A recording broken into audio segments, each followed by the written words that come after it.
2021년 12월 7일 화요일입니다. 안녕하십니까, 주진우입니다. 코로나 베타, 델타 그리고 오미크론까지 산 넘어 산입니다. 코로나 여정 길어지고 있습니다. 코로나 확진자는 5,000명대 안팎인데요. 문재인 대통령 앞으로 4주 방역을 강화해서 코로나 잡는 데 역량을 총동원하겠다고 했습니다. 백신이 최고의 방역 수단이라고 백신 접종 다시 한번 당부하기도 했습니다. 전염성이 강하다는 오미크론 변이, 오미크론 확진자 치료하고 있는 인천의료원 조승현 원장에게 직접 물어보겠습니다. 이재명, 윤석열 선대위가 청년을 외치고 있습니다. 이재명 후보는 청년들에게 아파트 청약제도 개선하겠다 약속했습니다. 윤석열 후보는 청년이 국정 동반자라면서 30대 남성 노재승 선대위원장 내정했습니다. 그런데 논란입니다. 5.18 폭동 영상 공유했는데요.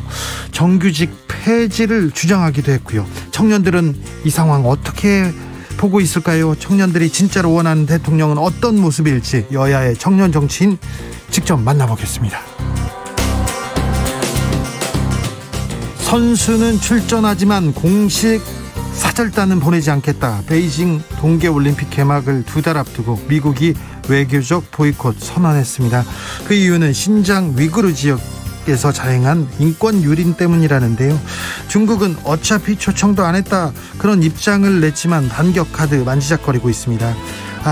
남북 정상회담이 베이징에서 있지 않을까 그렇게 기대하고 준비하기도 했을 건데요. 우리는 어떻게 대응해야 할까요? 김은지 기자와 생각해 보겠습니다. 나비처럼 날아 벌처럼 쏜다. 여기는 주진우 라이브입니다. 오늘도 자중차에 겸손하고 진정성 있게 여러분과 함께 하겠습니다. 본격적인 대선 경쟁, 전쟁의 막이 올랐습니다. 민주당은 이재명의 민주당 이렇게 명명하고 서민들을 위한 공약, 청년들을 위한 정책 열심히 고민하고 있고요. 국민의힘은 살리는 선대위 이렇게 이름 짓고요. 희망을, 정의를, 국민을, 나라를 살리겠다고 합니다. 그런데 조동연, 노재승만 보인다고요? 이번 대선 여러분은 어떻게 보고 계십니까? 이번 대선에서 이 문제는 좀 해결해 주세요. 그런 고민거리도 말씀해 주십시오. 이재명의 민주당이 한 말씀, 그리고 살리는 선대위에도 한 말씀 전해 주십시오. 샵 9730, 짧은 문자 50원, 긴 문자는 100원입니다. 콩으로 보내시면 무료입니다. 그럼 주진우 라이브 시작하겠습니다.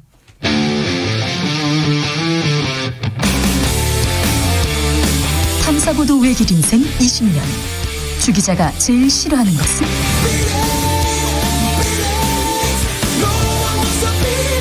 이 세상에서 비리와 부리가 사라지는 그날까지, 오늘도 흔들림 없이 주진우 라이브와 함께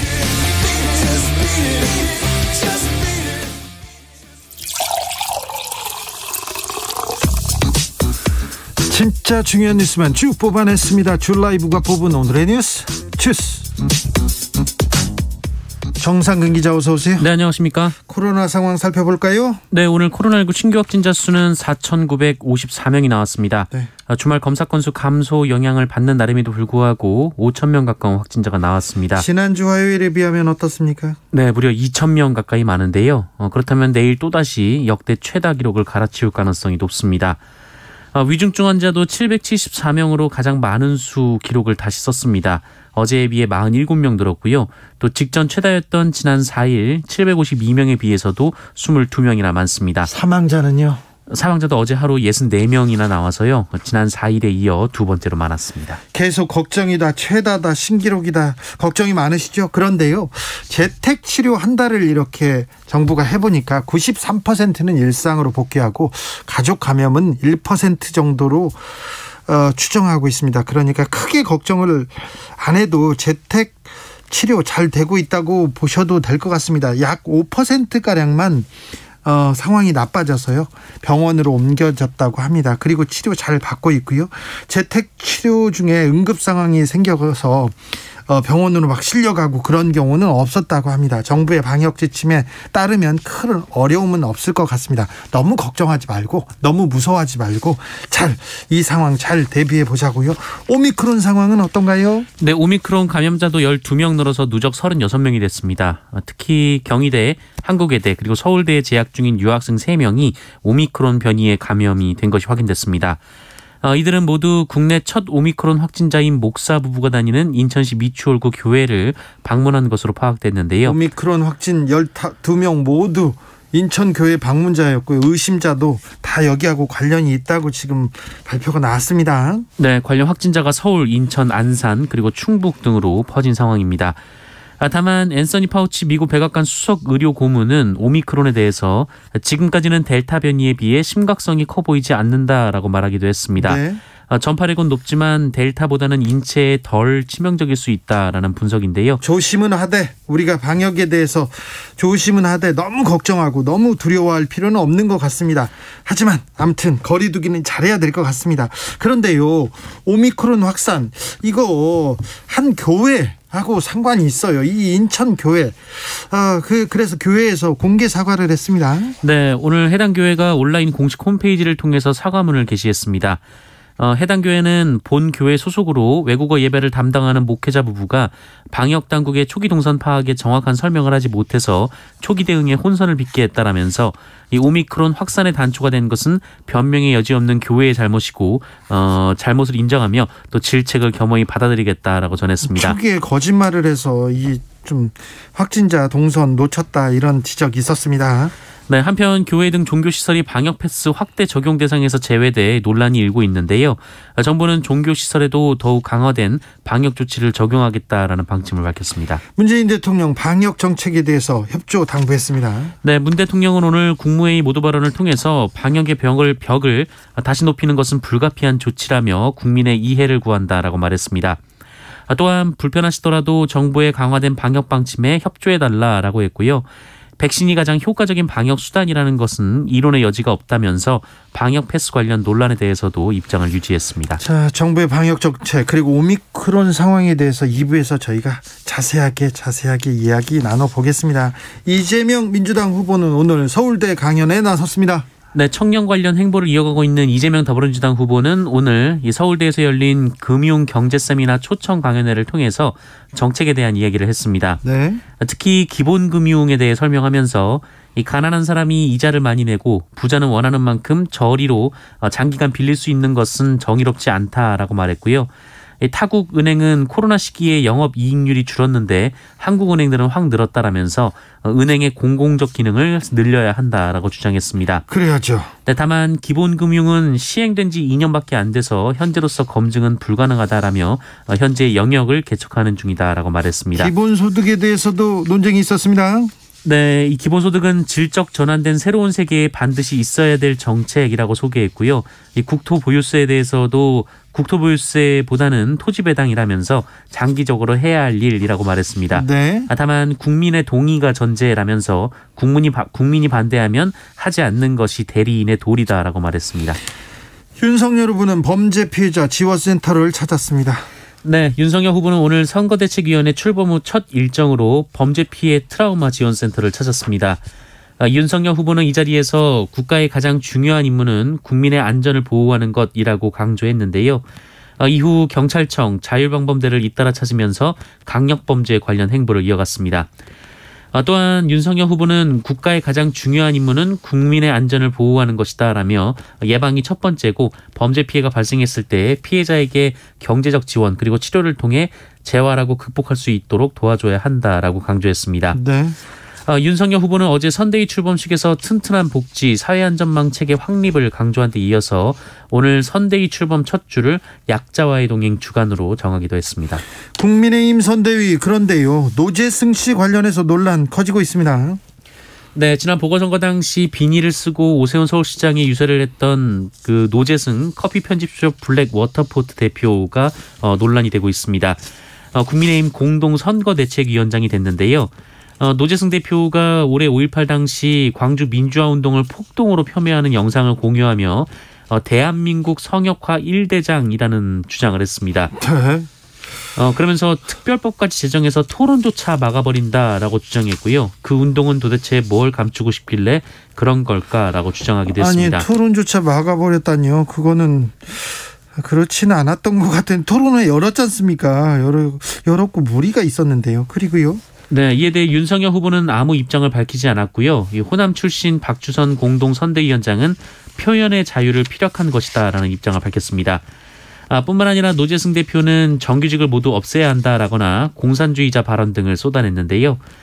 노재승 대표는 과거 사인일 때 개인적 소회를 적은 SNS 글이 많은 논란이 됐다라면서 공동선대위원장에 임명된 이상 말과 행동에 무게를 느끼고 직을 성실히 수행하겠다라고 말했습니다. 이 문제는 잠시 후에 청년 정치인들한테 자세히 물어보겠습니다. 이게 소회를 적었다고 하는데 이게 소회에 해당되는 건지, 이 논쟁에 대해서 잠시 후에 저희가 토론해 보겠습니다.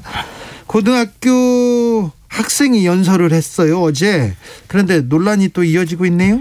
네, 어제 윤석열 후보 선대위 출범식에서 연설한 올해 고3 학생인 김민규 씨 관련해서 이준석 대표의 주장이 논란이 됐습니다.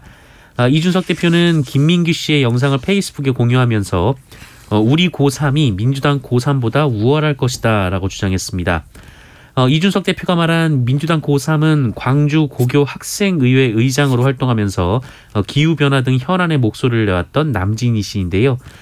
한편 민주당 이탄희 의원은 이준석 대표를 향해서 젠더 갈라치기를 넘어 이제는 고등학교 3학년 학생도 우리 고3과 민주당 고3으로 갈라치기 하느냐라고 비판했습니다. 네. 그러면서 정치를 게임 취급하는 정치인은 절대로 이 눈 맑은 우리 국민들의 마음을 얻을 수 없다라고 했는데요.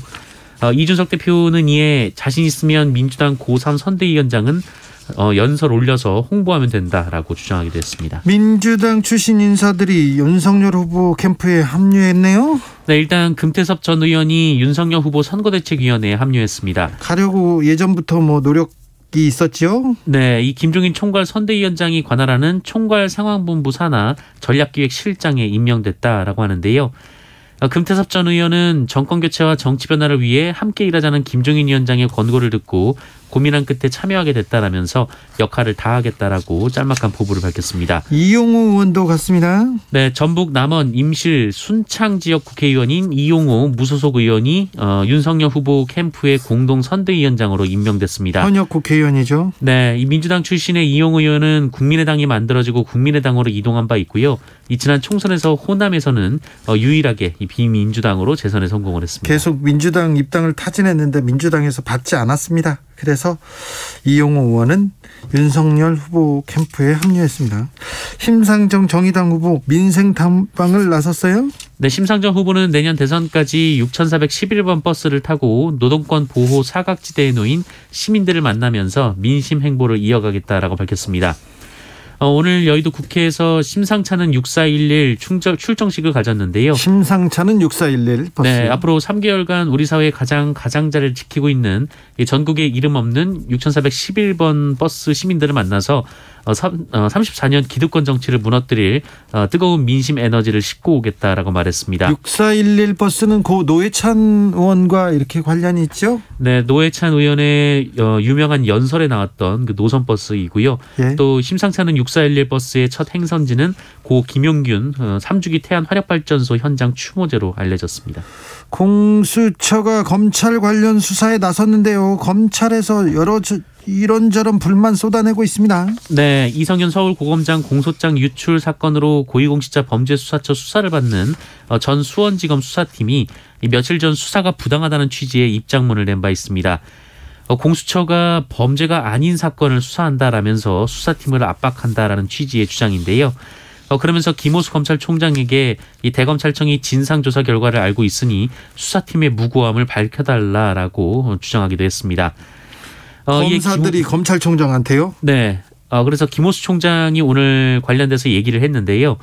김호수 총장은 다른 국가기관이 법원의 영장을 발부받아서 진행 중인 수사와 현행 규정상 자율성이 부여된 대검 감찰 조사에 대해 입장을 밝히는 것은 수사와 감찰에 관여하는 것으로 비칠 수 있어 조심스럽다라고 했고요. 사필 규정으로 귀결될 것이니 검찰 구성원들은 직무 수행에 최선을 다해달라라고 강조했습니다. 검사가 수사를 받고 있는데 검찰총장한테 대신 나서서 싸워달라 이렇게 얘기를 합니다. 전에 없던 일인데요. 왜 검찰은 이렇게 좀 국민의 민심, 국민의 생각과 좀 동떨어져 버렸을까요? 누구의 잘못이었나요? 어디부터 잘못되는 건지 검찰이 좀 바로 서야 할 것 같습니다. 여러 측면에서 그런 생각을 해보게 됩니다. 일본 국회의원들이 야스쿠니 신사 집단 참배했습니다. 많이도 갔어요. 네, 그렇습니다. 일본 초당파 의원 모임인 다함께 야스쿠니 신사를 참배하는 국회의원 모임이 오늘 야스쿠니 신사를 집단 참배했습니다. 중의원 의원 68명, 참의원 의원 31명 등 모두 99명이나 됐습니다. 많이 갔습니다. 네, 참배 후 이 모임의 회장인 오스지 히데이사 전 참의원 부의장은 국난에 이 순직해 돌아가신 영령에게 코로나라는 국난이 덮친 일본을 확실히 지켜달라고 부탁을 드리며 참배했다라고 밝혔습니다. 그런데 이제 이웃나라 그리고 외교 이런 거는 생각 안 하는 것 같습니다. 일본 정치 자꾸 보수적으로 극우 쪽으로 계속 갑니다. 이 야스쿠니 신사를 가는 것이 어떤 의미인지 잘 알고 있으면서도 또 이를 이용하는 듯한 그런 모습 보입니다. 나중에 시간을 갖고 이 문제에 대해서도 일본의 우경화, 일본 정치의 보수화에 대해서도 조금 고민해 보겠습니다. 여성을 살해했습니다. 그리고 공범까지 살해한 50대가 붙잡혔었네요.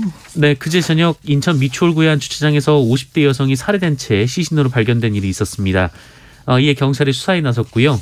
그날 바로 그 유력 용의자로 50대 남성을 체포했습니다.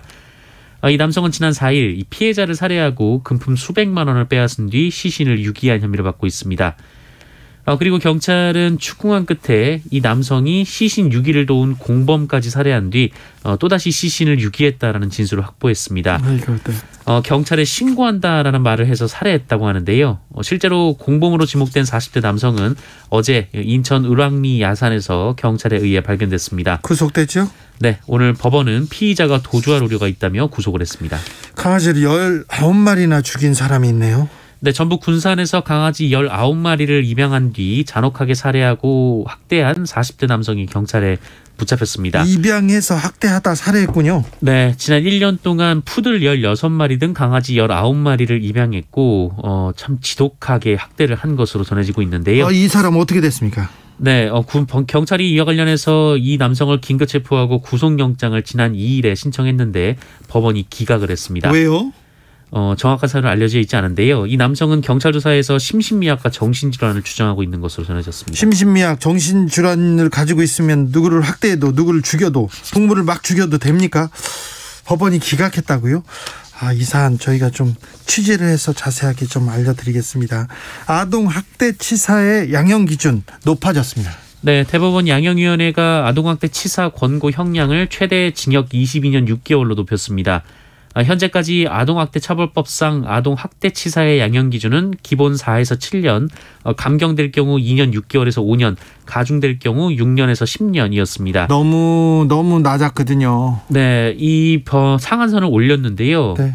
그래도 이 기본이 4년에서 8년입니다. 예. 죄질이 나쁠 경우 적용되는 가중 영역은 7년에서 15년으로 조금 올라갔고요. 또 재판부가 형량을 검토할 때 따지는 이 특별 가중인자가 특별 감경인자보다 2개 이상 많을 경우 최대 징역 22년 6개월까지 선고할 수 있도록 상한을 조정했습니다. 양형 기준 높여야 됩니다. 아동학대치사 가장 반인륜적인 범죄 아닙니까? 가장 나쁜 범죄예요. 모든 범죄가 나쁘지만 가장 해서는 안 되는 범죄 아동학대. 이 관련된 양형은 높아져야 된다고 생각합니다. 1주택자에 대한 양도세 과세 기준 내일부터 바뀐다고요? 네, 1가구 1주택자에 대한 양도소득세 비과세 기준이 시가 9억 원에서 12억 원으로 내일부터 바뀝니다. 정부는 오늘 국무회의를 열고 이 관련법 개정된 법의 공포일을 내일로 확정했는데요. 네. 앞서 국회가 지난 2일 관련법을 개정한 바 있으니 불과 일주일 만에 빠르게 적용이 되게 됐습니다. 네. 이로써 주택 7억 원에 취득해서 12억 원에 팔았을 경우 지금 같아서는 1,300만 원 정도의 양도세를 내야 되는데 내일부터는 양도세를 내지 않게 됐습니다. 그런데 7억 원에 사가지고 12억 원에 팔았다. 이거 근데 양도세가 1,340만 원밖에 안 됐습니까? 네. 근데 내일부터는 안 냅니까? 네. 12억 시가로는 12억 이하로는 내지 않아도 됩니다. 네. 집 있는 사람들 부자들은 좋겠네요. 주스 정상근 기자 함께했습니다. 감사합니다. 고맙습니다. 2825님께서 선대위 여야 선대위 바라는 점 문자를 보내주셨어요. 대통령 후보자님 사업장 근로자 수 노동법에 제외되는 법률 바꿔주세요. 모든 노동자는 평등해야 됩니다. 오히려 노동법이 사업장 근로자 수로 차별을 하는 것 같아요. 그러니까요 20인 이하 5인 미만 뭐 이런 데는 노동법이 아직 적용 안 되는 부분이 많습니다. 근데 이런 부분까지 좀 잘 살펴주십시오. 5141님께서는 청년들은 차별화 금지법 통과를 원해요 이렇게 얘기했습니다. 그럼 모든 차별은 금지돼야 됩니다. 1898님 전쟁의 위험에서 벗어날 수 있는 통일 정책 구체적인 방안이 필요합니다. 통일 외교 우리한테는 특별히 가장 중요한 부분입니다. 3123님 국민의힘 살리는 선대위란 이름은 참 잘 지은 것 같습니다. 유권자의 한 사람으로서 기득권을 살리기보다 서민의 삶과 환경을 살리는 선대위로 거듭나길 바라봅니다. 이렇게 바람을 보내셨습니다. 교통정보센터 다녀오겠습니다. 오수미 씨. 네, 이 시각 교통정보입니다. 오후 5시를 앞두고 퇴근길 정체 시작되면서 여기저기 사고와 교통량이 많습니다. 먼저 서울 시내 노들로 성산대교 방향으로 여의교를 지나서 1차로에 추돌 사고가 일어났고요. 지장을 받아 속도가 떨어져 있습니다. 강변북로 구리 방향은 영동대교 아래 5차로에 고장난 차가 서 있습니다. 여파로 정체고요. 고속도로에서는 영동고속도로 인천 가는 길 동수원부터 동군포까지 12km나 막히고 있는데요. 이 사이 북수원에서는 승용차 사고도 일어나 갓길에서 처리가 한창이고요. 여파가 더해져 있습니다. 또 작업의 여파로 서안산부터 군자요금소까지 정체고 월곶 분기점 부근에서도 교통량이 많습니다. 남부권에서는 중부 내륙고속도로 양평 쪽으로 창녕 부근에서 화물차 사고가 있었는데요. 2차로와 갓길을 막고 수습을 하면서 창녕 나들목부터 7km나 막히고 있습니다. 지금까지 KBS 교통정보센터였습니다.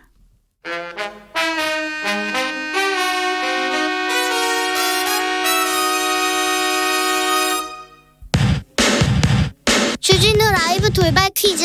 오늘의 돌발 퀴즈는 객관식으로 준비했습니다. 문제를 잘 듣고 보기와 정답을 정확히 적어 보내주세요. 미국이 내년 이곳 올림픽에 외교 사절단을 보내지 않는 외교적 보이콧을 공식화했습니다. 미국 선수단은 올림픽에 참가하지만 정부 대표단은 물론 외교 사절단도 보내지 않겠다는 건데요. 미국은 신장 지역에서의 대량 학살과 인권 침해를 문제 삼으며 이번 결정을 내렸습니다. 앞으로 미중 관계는 더욱 얼어붙을 것으로 보이는데요. 여기서 문제. 내년 동계올림픽이 열리는 이곳은 어디일까요? 보기 드릴게요. 보기 1번 아테네, 2번 베이징. 다시 한번 들려드릴게요. 1번 아테네, 2번 베이징. 샵 9730 짧은 문자 50원 긴 문자는 100원입니다. 지금부터 정답 보내주시는 분들 중 추첨을 통해 햄버거 쿠폰 드리겠습니다. 주진우 라이브 돌발 퀴즈 내일 또 만나요.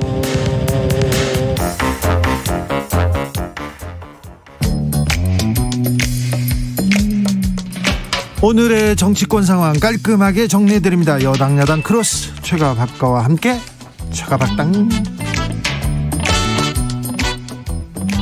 여야의 최고 파트너입니다. 주진우 라이브 공식 여야 대변인 두 분 모셨습니다. 박성준 더불어민주당 의원 어서 오세요. 네, 안녕하세요. 최영두 국민의힘 의원 어서 오세요. 네, 안녕하십니까. 네. 최영두 의원님은 선대위에서 중요한 자리를 맡으셨죠? 아닙니다. 뭐 다 현역 의원들로서는 국회의원들이야 꼭 그런 직책이 아니라도 할 일이 많으니까. 그래도 뭐 전략을 총괄하는 그런 자리니까. 그래서 오랜만에 뭐 대변인, 네. 공보 이런 데서 탈출해서 전략을 자문하는 아주 귀한 경험을 하게 됐습니다. 기자 안 만나니까 속 시원하다 이런 걸로 좀 느껴지는데요. 아니 오늘 이제 아닙니다. 앞으로 이제 방송을 하다 보면 그 국민의힘의 전략을 우리가 알 수 있겠군요.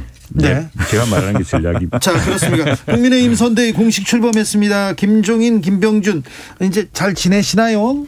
예, 잘 지냅니다. 네. 그리고 저는 이 두 분들이 서로 보완적인 그리고 또 어떤 또 서로 협력적인 관계가. 그러니까 우선에 김병준 위원장하고 김종인 위원장은 원래 김종인 원톱으로 하고 김종인 위원장이 보완하는 시스템이기 때문에 큰 마찰이 없을 걸 보고 또 하나 일부러 글로벌 기업 같은 데서는 레드팀이라는 걸 만들어가지고 없는 갈등도 만듭니다. 그래서 네. 이게 이 방향이 아닐 수 있다는 식으로 해서. 그래서 일부러 갈등 막 만드셨구나. 아니 그건 아니지만 그러는데 아니 우리나라 큰 나라를 이끌기 위해서 지금 이제 김종인 비대위원장은 코로나 양극화, 네. 이 코로나에서 약자를 소생시키는 정책을 기본으로 가겠다. 이게 예전에 경제 민주화 이래로 새로운 시대적 담론 가장 중요한 부분 인정을 했고 또 김병준 위원장은 지금 시장 경제, 자유민주주의 원리 이런 것들이 기본 가치의 중요성을 또 이야기했는데 둘 다 같이 가야 될 대목들이죠. 네, 둘 다 같이 가야 되는데 왜 김병준 위원장을 김종인 위원장은 그렇게 싫어했어요?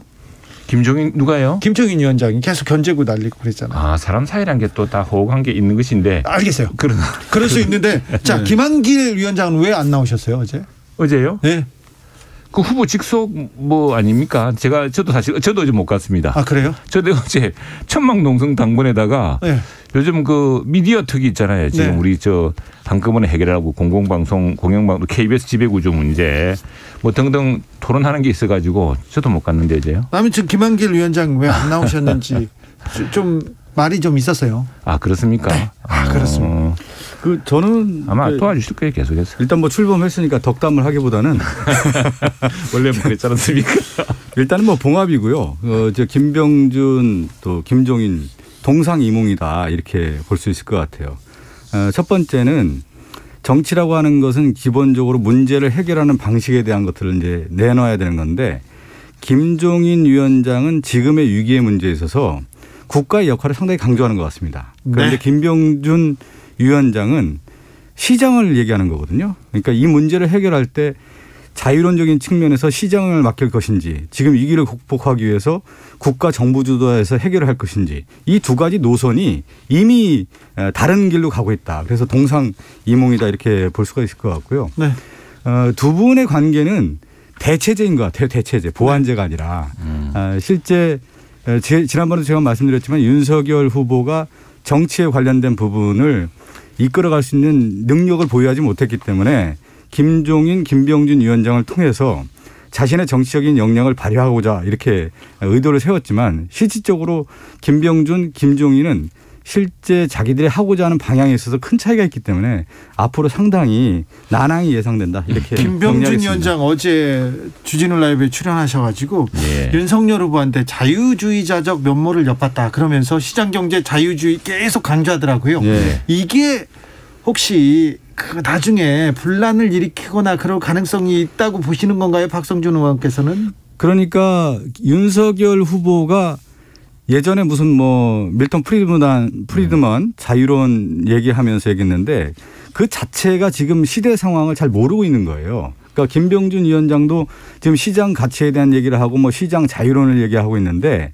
전 세계가 이런 위기 시대에서는 정부의 역할이 매우 중요하다는 겁니다. 그래서 정부가 이런 문제를 적극적으로 해결해야 되는 시기에 와 있는 건데 그것은 어디에서 나오는 거냐면 리더십의 또 확보에서 나오는 거거든요. 그러니까 우리가 시장론자들 경우에는 국가가 안정되고 리더가 잘 확보됐을 경우에는 시장에 맡겨서 일이 잘 돌아갈 수가 있는 건데 지금의 문제는 뭐냐면 그냥 단순하게 시장에 맡겨서는 해결될 수 없는 문제들이 너무 많이 있다라는 거예요. 그래서 김종인 위원장은 그 얘기를 하지 않습니까? 경제를 잘 모르는 사람 같다 이런 얘기를 할 정도로 두 분의 시각이 워낙 다른 것 같고 윤석열 후보에 대해서는 김병준 위원장이 이제 그 어떻게 보면 손을 잡는 손짓의 모습이지만 거기에 대해서는 김종인 위원장이 확실하게 선을 그었다 이렇게 해석이 되는 겁니다. 어제 윤석열 후보가 대선 승리 못하면 자유민주주의 대한민국 사라진다 이렇게 말했는데 윤석열 후보가 못 이기면 자유민주주의가 사라집니까? 윤석열 후보가 말하는 자유민주주의는 뭡니까? 자, 위험하죠. 왜냐하면 우리가 올해 예산을 608조를 이제 편성을 했습니다. 예. 국가 부채는 1000조를 넘어섰습니다. 네. 이 정부 들어서 수백조가 늘어났죠.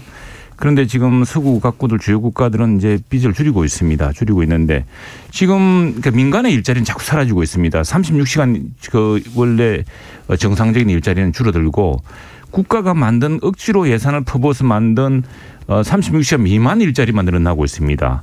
그래서 사람들이 걱정하고 있습니다. 왜냐? 자유민주주의에 의한 시장 경제, 사람들이 공정한 룰 속에서 일을 할 수 있다는 이런 것들이 되살아나야 기업도 되살아나고 일자리도 되살아나는 겁니다. 그래서 그런 것 면에서 지금 자꾸 이런 경제적 정책이 되풀이되고 잘못된 정책이 되풀이되고 실패할 경우에 지금 뭐 돈을 수백조 들여서 한들 그것이 밑빠진 독에 물붓기 아니겠습니까? 그래서 이제 그런 의미에서 심각한 문제가 있고 또 하나 이제 아까 우리 뭐 프리드만 이야기도 하고 있었는데 뭐 프리드만이나 케인즈아니나 이게 사실 근대 경제학에서 양축입니다.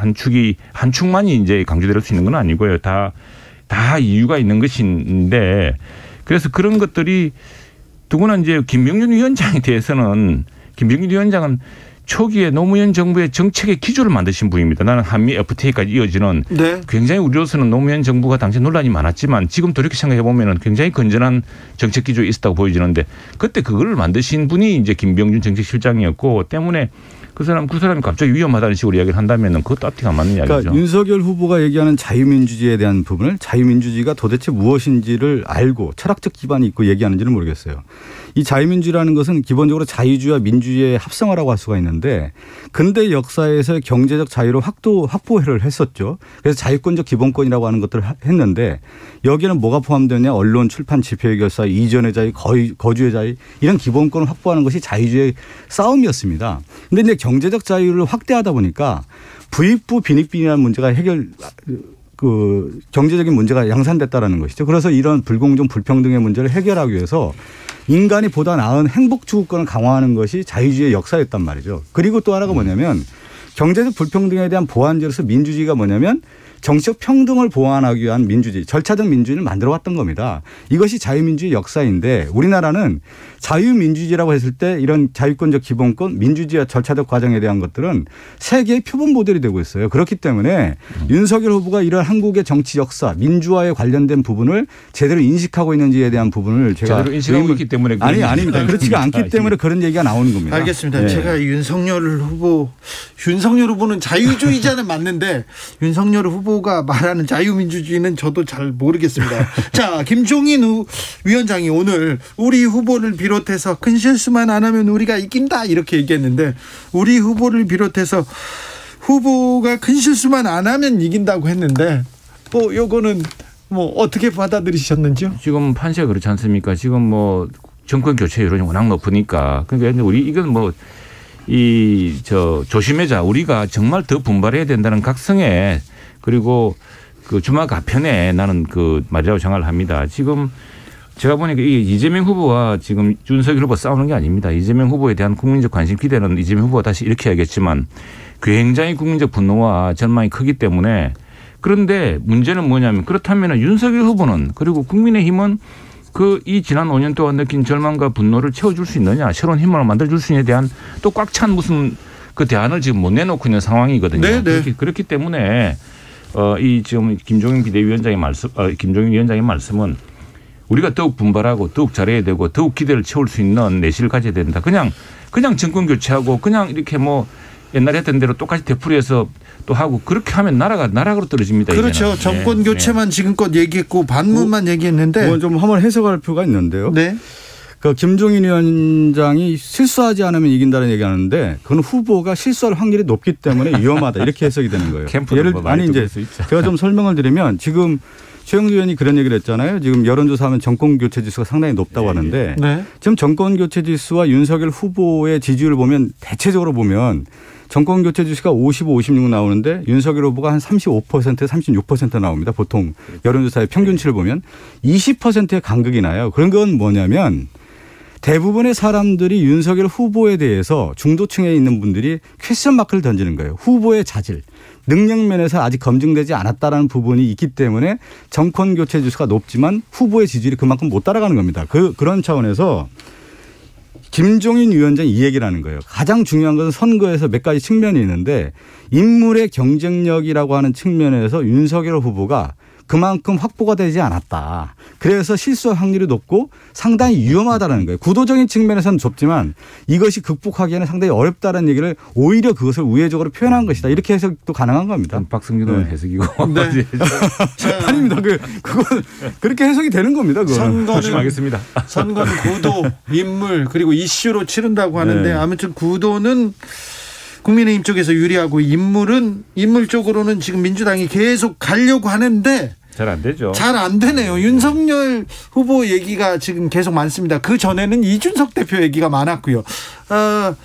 이재명 후보가 계속 공약을 내고 정책을 내도 잘 스포트라이트는 다른 쪽으로 가는 것 같습니다. 이거 되돌려 올 비책이 있습니까? 아니 그게 이제 흐름이 있는 거지 않습니까? 우리 이제 후보가 10월 달에 이제 뽑혀서 선대위를 꾸리다 보니까 상당히 어려운 점이 있었고 그것을 이제 혁신하면서 후보가 부각이 됐고요. 그와 반면에 윤석열 후보는 컨벤션 효과로서 상당히 두각을 나타내다가 내부 분열과 실제 리더십의 위기가 오면서 지지율이 이제 하향세로 갔는데 이것이 다시 이제 봉합 단계에 있다 보니까 스포트라이트가 이쪽에 또 가는 겁니다. 그래서 사실은 모든 선거에 보면은 침체기, 상승기, 정점기, 하강기 이런 것들이 몇 번 교차하게 되는 건데 지금에 있어서는 제가 말씀드린 거지만 약간의 혼돈 질서가 오는 거죠.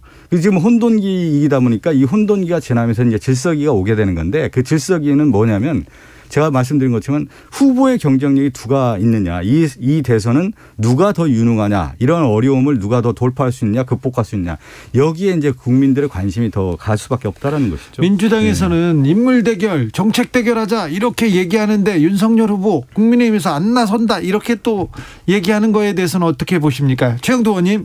정책은 그 후보가 말했다가 끄집어들이고 국민이 반대 이렇게 막 조변석회하는 게 정책이 아니고요. 정책은 결국에는 국민들을 정말 다음 5년 동안 무너진 경제를 다시 살리고 새로운 희망을 이렇게 줄 수 있는 체계적인 정책 공약이 중요합니다. 그래서 이제 저희들 정책 공약 본부가 또 생겼고 그걸 할 텐데 후보의 개인기로 할 수 있는 게 아닙니다. 저는 후보가 개인기로 할 수 있다고 생각하는 자체가 위험한 일이라고 생각합니다. 우리나라 대통령이 정말 세계에서 미국보다 더 막강한 대통령 권한을 쥐고 있기 때문에 어느 날 대통령이 갑자기 참모한테 화를 벌컥 내면서 욕을 하고 또 어느 날 갑자기 그 원전 어떻게 진행하냐 밀어붙이고 지나친 자기 확신과 그 인격적인 어떤 결함 이런 것이 있으면 나라가 굉장히 위태로워집니다. 그래서 저는 오히려 그런 것 개인적인 혹시 결함이라든가 개인적인 어떤 부족함을 메워줄 수 있는 시스템 그런 체계적인 어떤 뒷받침 사실은 그게 국무회의고 그게 정당이 그게 여당이고 야당과의 관계고 국회고 그렇거든요. 최영도 의원님. 네. 제가 이거 한 말씀만 드리고 좀 질문을 드리죠. 어제 이제 선대위 공식 출범에서 보면은 우리가 이제 선대위의 후보가 어떤 얘기를 하고 그 비전이 무엇인지 그 정책에 대한 얘기도 나와야 되는 겁니다. 국가를 어떻게 운영하겠다라고 하는 부분에 대한 큰 청사진이 나와야 되는 건데 어제 내용들을 쭉 보면 저는 이 생각이 들어요. 예전에 부시 대통령이 당선됐을 때 anything but 클린턴이 했던 모든 것을 다 배제시켰다. 그런데 이것을 누가 또 따라갔냐면 이명박 전 대통령이 따라갔단 말이에요. 네. 노무현 대통령이 했던 모든 정책은 다 부정하겠다. anything but law. 근데 지금 보면 이것을 이명박의 키즈 같은 역할을 좀 하고 있어요. 윤석열 후보가. anything but 문이에요. 그러니까 문재인 대통령이 했던 것은 모든 것을 안 하겠다. 그러니까 과거 지향적으로 그냥 재단만 하겠다는 것이지 앞으로 무엇을 하겠다라고 하는 것인지 정책과 비전에 대한 것들은 후보가 됐을 경우에 어느 정도 상품을 내놔야 되죠. 그럴 경우에 국민들이 후보가 이런 능력을 갖고 있고 앞으로 이런 일을 하겠구나라고 하는 예측 가능한 게 돼야 되는 건데 제가 볼 때는 그런 그림이 없다라는 거죠. 그러니까 그런 후보의 능력 면에서 그것이 이제 제가 볼 때는 상당히 난항이 그런 발상 국가가 모든 것을 다 해주겠다. 대통령이 모든 것을 다 해주겠다. 그럴 전지전능한 사람이 없습니다. 대한민국이 이미 세계 7대 국가입니다. 그 인구 5천만에 국민소득 1인당 3만 불 넘는 이런 나라를 운영하기는 굉장히 복잡합니다. 외교 환경도 복잡하고 아주 한 팀으로 지금 국무위원들, 국무회의 이렇게 운영돼야 되는 것인데 지금 뭐 그냥 대장동에서 갑자기 큰 이유를 초과 이익을 민간업자에게 주본 경험 또는 뭐 경기도에서 풍성풍성한 지방 재원 가지고서 다른 도시 다른 시도에서는 할 수 없는 그런 뭐 기본 재난금이 나눠주본 경험으로 가지고 대한민국을 다 이끌어 가겠다 생각하는 자체가 저는 굉장히 위험하다 생각하고요. 그런 면에서 우리 후보는 정말 체계적인 정책 정말 그리고 또 하나는 뭐냐면은 이제 국민들의 창의와 그 기업의 그 어떤 경쟁력을 세워줄 수 있는 시장이 다시 살아날 수 있는 그런 게 중요한 것이고 거기에 지금 부족한 부분을 김종인 위원장이 말한 것처럼 코로나 양극화로 인한 이 부분을 이제 국가가 메워줄 수 있는 그런 역할을 이제 다음 이제 예컨대 대통령이 된다면은 이제 이 정부가 하게 되겠죠. 그런 큰 그림이 있기 때문에 지금 뭐 작은 거 하나하나 이야기하는 것은 그 비교하기 어렵다 생각을 합니다. 아니, 그러니까 후보가 무슨 생각을 하는지 듣고 싶은 거죠. 김종인 위원장이 코로나 위기 극복을 얘기하는 것은 추후에 또 다른 정책에 대한 문제인 거고 후보가 생각한 부분에 대한 얘기를 하는 것이 국민과 유권자에게 마땅한 도리인 것이죠. 후보가 국민들이 원하는 굉장히 중요한 이야기를 해도 생각합니다. 자기가 무엇을 하고 있는지에 대한 것들이 지금 규정되어 있지 않다라는 거죠. 우리나라 대통령이 가장 위험했던 것은 다 자기가 다 잘할 수 있다고 하는데 이제 이분 한 사람이 나라를 이끌던 시기는 지나갔다. 이거 굉장히 우리 윤석열 총장 그러면 검찰총장 했던 그 식으로 할 거 아니냐. 자기 부하들 데리고 할 거 아니냐 생각했는데 완전히 다르게 이야기하고 있는 겁니다. 한 사람이 이끌던 시대는 지나갔다. 사람이 아니라 사람들이 해야 되고 정당이 캠프가 아니라 정당이 해야 되고 여야가 함께 해야 된다라고 이야기합니다. 최고의 전문가 정적까지도 같이 완팀이 되어서 통합적인 나라를 이끌어야 생각하고 여기서 저는 우리 그 발전의 새로운 모멘텀이 생길 거라 보고요. 그런 것들을 이제 한꺼번에 봐야겠죠. 봐야 되는데 그 지금 윤석열 후보의 경우에는 제가 이제 몇 차례 만나보면은 놀라운 이야기를 하는 것이 여당 의원님하고 자주 많이 소통하십시오. 이렇게 이야기를 합니다. 여당은. 왜? 윤석열 후보는 지금 이재명 후보와 달리 만일 대통령이 된다 손 치더라도 180석 가까운 그 여당 민주당과 열린민주당 등등의 어색에 부딪혀 있습니다. 그래서 협치를 하지 않고서는 한 걸음 나갈 수가 없습니다.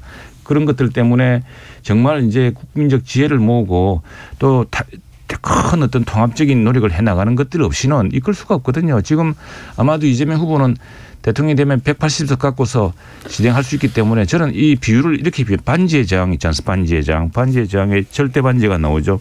절대 반지 다음에는 사우론이라는 이제 암흑군주가 나옵니다.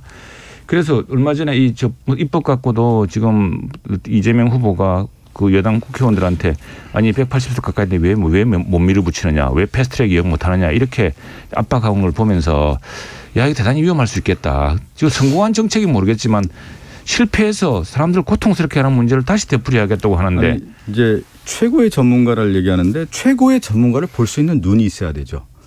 그것을 우리가 정치라고 하는 것은 리더십의 확보고 사람을 쓰는 건데 그 정책에 대한 이해도와 그 사람에 대한 안목이 있어야만 그 팀을 운영할 수 있는 힘이 생기는 겁니다. 그러니까 윤석열 후보가 과연 그러한 힘과 내공이 있는 것인지가 지금 검증이 되지 않습니까? 그리고 지금 보십시오. 그 과정들에 대한 정책에 대한 설명이라든가 자신의 견해가 없지 않습니까? 대부분 지금 보면은 어떤 생각을 하고 있는지도 모르는 상황이고 그렇다 보니까 지금 전략을 하시니까 네.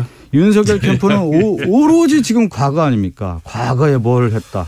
내가 지금 현재 무엇을 하고 앞으로 무엇을 하겠다라고 하는 그림과 청사진이 있어야 되는데 지금 과거에 대한 재단만 있는 것이지 그렇기 때문에 제가 말씀드린 것처럼 최고의 전문가를 볼 수 있는 눈이 안 생기는 거예요. 그게 매우 중요한 시사점인 그게 겁니다. 이제 정당이 해야 될 일이고 그게 우리 선대위 본부가 네. 하는 일입니다. 네. 박종성님께서 그래서 국민의힘은 대통령 3인 체제를 만드실 계획인가요? 아유 그럴 리가요. 변병윤님께서는 큰 실수 안 하면 이긴다. 윤 후보 및 국민의힘은 김종인 위원장이 시키는 대로 하면 된다는 말 아닌가요?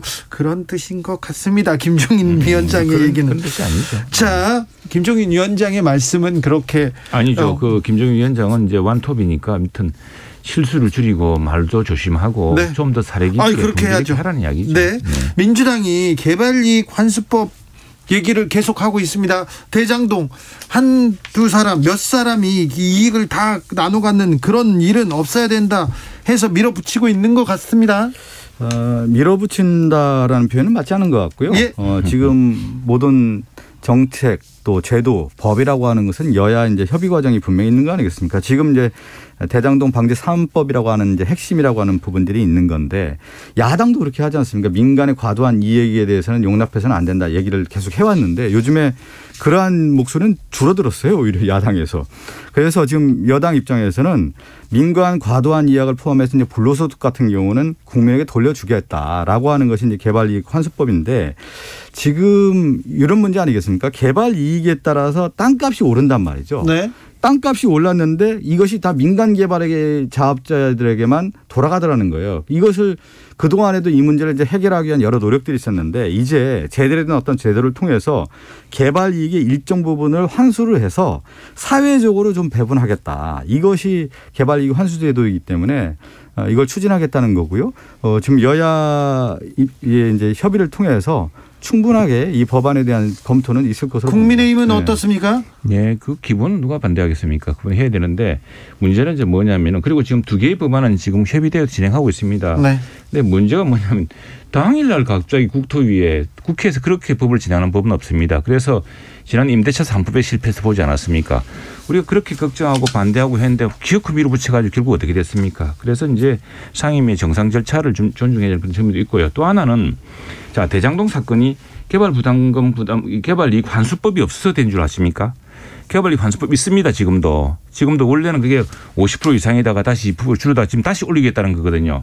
그거는 그대로 하되 문제는 뭐냐면은 성남도시개발공사가 그렇게 초과 이익에 대해서 환수하도록 하자고 했는데도 시장과 시장 접근은 무시했던데 이 사태의 본질이 있는 것입니다. 그래서 특검을 해야 되고 그래서 감사원이 감사를 해야 되는 겁니다. 특검해야 된다고 하지 않습니까? 뭐 지금 후보님께서는 특검과 관련된 얘기를 했고요. 또 이 대장동의 근본적 이유가 부산저축은행에 관련된 이 대출 비리 의혹에 대한 수사가 제대로 미진했다라는 거예요. 거기에서 악의 씨앗이 싹텄기 때문에 그 부분도 이제 포함을 해서 특검과 관련된 부분을 같이 논의를 하자라고 하는 것이 또 민당의 입장입니다. 부산대출은행 자꾸 이야기하지 마세요. 문재인 대통령이 부산 법무부인 부산에서 다 변호했던 사건입니다. 아니 그거 정정당당하게 받아주겠다고 얘기하면 되는 거 아니겠어요? 야당이 왜 우리 보고 특검하라고 얘기하다 요즘에 야당에서 특검 조금 쏙 들어왔어요 지금. 요즘에. 방송이 너무 많소. 자, 짧게 물어보겠습니다. 물어보고 싶은 게 많아서. 금태섭 전 민주당 의원 국민의힘 선대위에 합류했습니다. 했습니까? 네. 그래요? 민주당에서는 어떻게 보고 계세요? 그 정치라고 하는 것은 1+1이 2가 안 되는 경우가 많아요.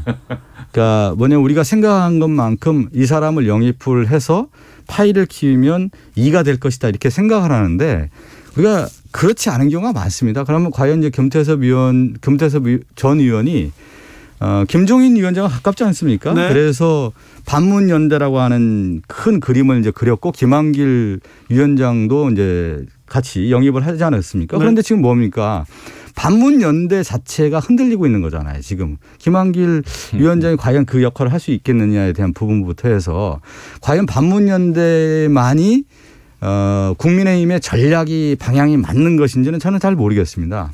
결국은 국민의 마음을 사로잡는 것은 이분들이 삶이 어떻고 어떤 과정을 거쳐왔고 그다음에 이 사람이 무엇을 할 것인지에 대한 정확한 그림이 나와야 되는 건데 그 자체가 저는 좀 흐릿하다. 정치가 어떤 선명성의 면에서는 좀 그것이 맞는지는 모르겠습니다. 그런데서 전 의원이 국민의힘에 들어가서 어떤 역할을 할지는 좀 지켜봐야 되겠죠. 저는 금태섭 의원이 사실은 금태섭 의원이 그냥 무슨 누구는 나쁘게 이야기하던데 그분이 나오고 싶어서 나왔습니까? 찍어 누르가 나온 거 아닙니까? 금태섭 의원도 한 사람의 헌법기관으로서 이 국정이 운영되는 데 대해서 특히 이제 당시에 검찰개혁 한답시고 했던 그런 문제에 대해서 조심스러운 의견을 이야기했던 걸 가지고 용납하지 않고서 쫓아낸 거 아닙니까? 찍어 눌러가지고. 그리고 이번에 기본소득 이야기하는 이른바 그 보편복지소사이어티 이상희 교수 같은 분들도 당원권 정지시키지 않았습니까? 이런 어떤 좀 아주 좀 무서운 당내 분위기 이런 것들이 오히려 민주당이 반성해야 될 것 같고 제가 볼 때는 그렇습니다. 저는 지금 우리가 수록 집권하더라도 이 여당 이 의석 구조로 참 힘듭니다. 그래서 저희들은 민주당에서 굉장히 합리적이고 중도적이고 우리 박성준 의원님을 비롯해서 많은 분들과 많이 토론해서 국정을 함께 좀 이끌었으면 좋겠습니다. 정치는 저는 크게 그런 점에서 이제 많은 두 가지 측면에서 좀 바라보고 싶어요. 하나가 뭐냐면 후보의 어떤 스타 플레이어들이 분명히 있는 거죠. 그다음에 하나가 뭐냐면 세트 플레이가 분명히 있는 건데 금태섭 전 의원은 제가 잘 모르는 분이에요, 사실은. 그런데 이제 전에 이제 민당의 어떤 모습을 볼 때 민당의 어떤 당론이라든가 전체적인 방향이 있지 않습니까? 개인의 어떤 스타 플레이 정신이 좀 강했던 것 같아요, 제가 볼 때. 그런 측면에서 이제 금태섭 전 의원이 국민의힘에 가서 또 스타 플레이어로서 역할을 한다고 하면은 그것이 제가 얘기한 것처럼 1+1이 2가 안 될 가능성도 분명히 있는 거기 때문에 네. 한번 지켜보시죠. 0290님께서 김건희 씨는 언제 공개 일정을 하나요? 전략적으로 보면 언제쯤 하는 게 낫습니까?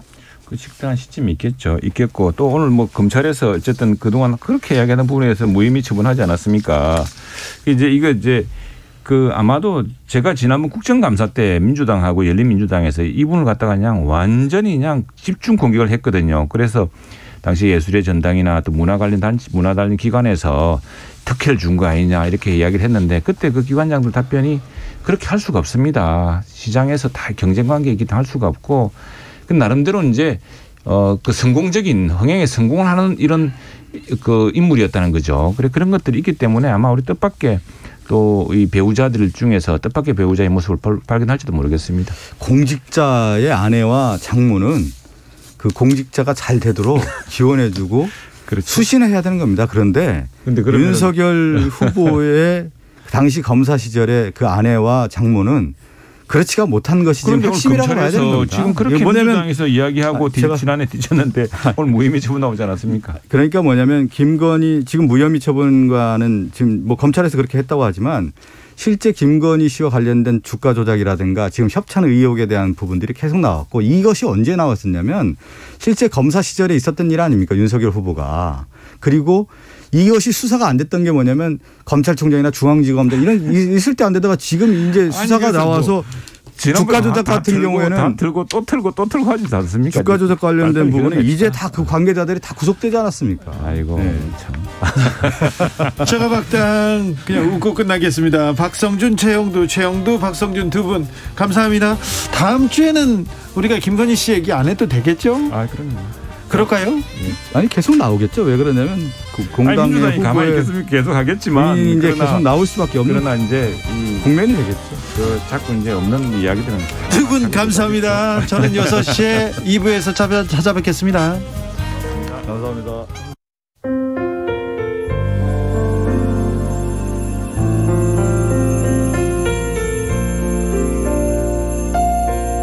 KBS 라디오 연중기획 희망충전 대한민국 459번째 이야기. 안녕하세요. 아나운서 이현주입니다. 14살 도윤이의 시간은 또래보다 훨씬 느리게 흐르고 있습니다. 5살 때 뇌전증과 자폐성 장애 진단을 받은 도윤이. 올해 교복을 입을 나이가 됐지만 여전히 초등학교 교실 한 편을 지키고 있습니다. 인지 능력이 떨어져서 혼자서는 횡단보도를 건너기가 어렵고 낯선 사람을 보면 발작을 일으키는 일도 수차례. 그런 도윤이 곁을 지키는 건 치매를 앓고 있는 도윤이의 할머니와 이런 가족을 보살피고 있는 엄마뿐입니다.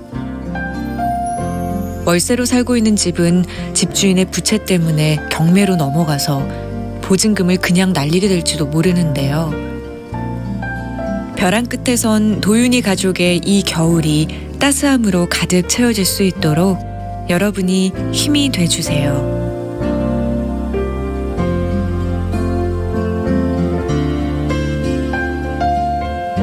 여러분의 따뜻한 손길이 희망의 빛이 됩니다. ARS 060-700-1580 060-700-1580 한 통화 3,000원으로 희망을 선물해 주세요. KBS 라디오 연중기획 희망충전 대한민국은 초록우산 어린이재단, 인탑스 주식회사 그리고 청취자 여러분과 함께합니다. ARS 060-700-1580 한 통화 3,000원입니다.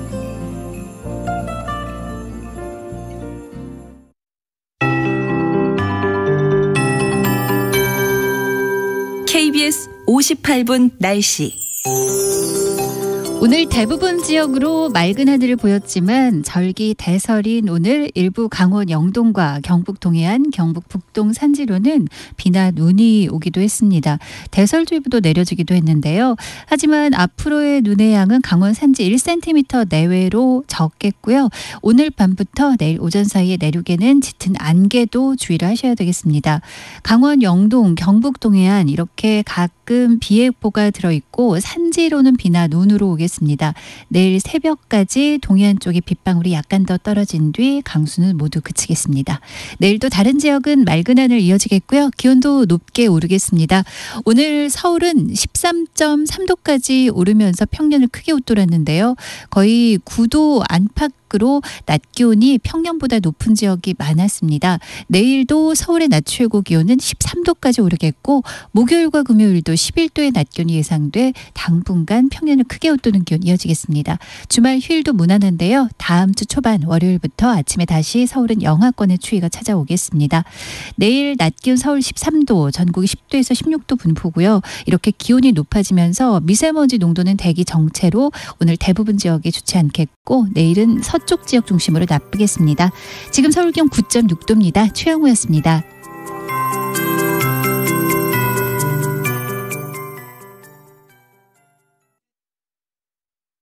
정성을 다하는 국민의 방송 KBS가 6시를 알려드립니다. AM 711kHz, FM 97.3MHz, KBS 1라디오입니다. HLKA.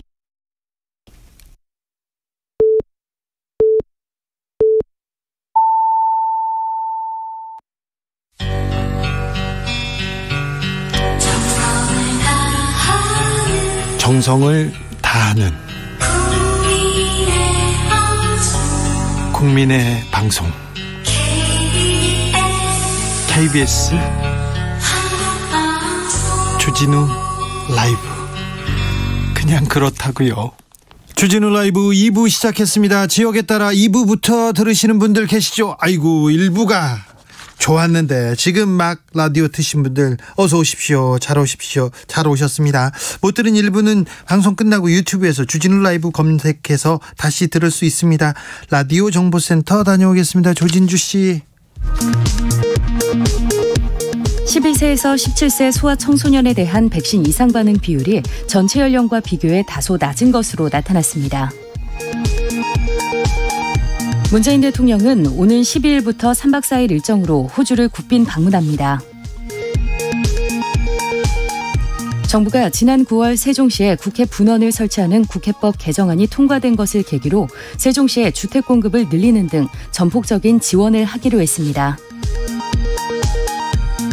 민주당 이재명 대선 후보가 현 정부의 주택 정책에 대해 아무리 수요를 억제해도 풍선 효과만 발생했다며 주택 정책의 기본 방향을 공급을 늘리는 쪽으로 전환하겠다고 밝혔습니다. 국민의힘 윤석열 대선 후보 측이 백신과 부작용의 인과성을 정부가 직접 밝히는 백신 부작용 정보 책임제를 발표했습니다. 김부겸 국무총리는 일부 장관들이 내년 6월 지방선거 출마를 위해 조기에 사퇴할 수 있다는 관측이 일각에서 나오는 것과 관련해 장관들은 끝까지 자리를 지키는 것이 바람직하다는 입장을 거듭 밝혔습니다. 국민대가 국민의힘 윤석열 대선 후보의 부인 김건희 씨의 박사학위 논문 심사 및 수여 과정의 적절성에 대해 자체 조사한 결과를 교육부에 제출했지만 교육부는 감사 결과 처리 중이라는 이유로 조사 보고서 내용을 공개할 수 없다고 밝혔습니다. 지금까지 라디오 정보센터 뉴스였습니다.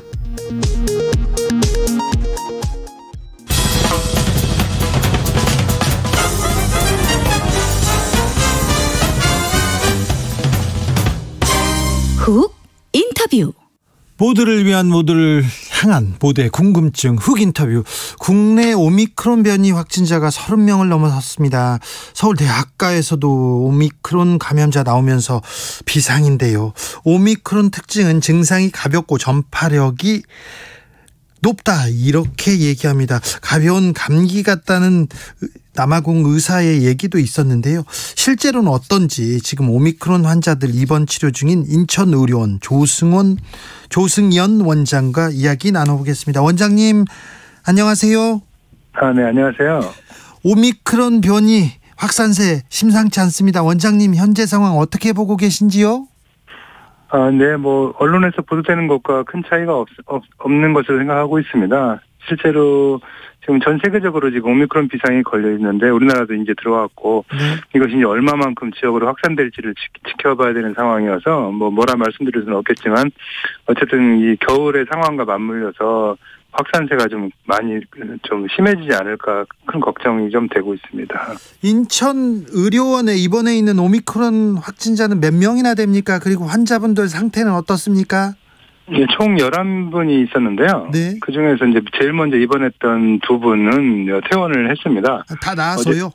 그러니까 이제 격리 해제 기준이 충족이 돼서 퇴원을 한 건데요. 네. 이틀 연속으로 그 PCR 검사에서 균이 발견이 안 됐기 때문에 네. 격리 해제를 해서 퇴원하셨고 나머지 9분도 현재는 증상이 별로 없는 상태라서 경미하게 지금 잘 지내고 있습니다. 위중증 환자는 없습니까? 네, 없습니다.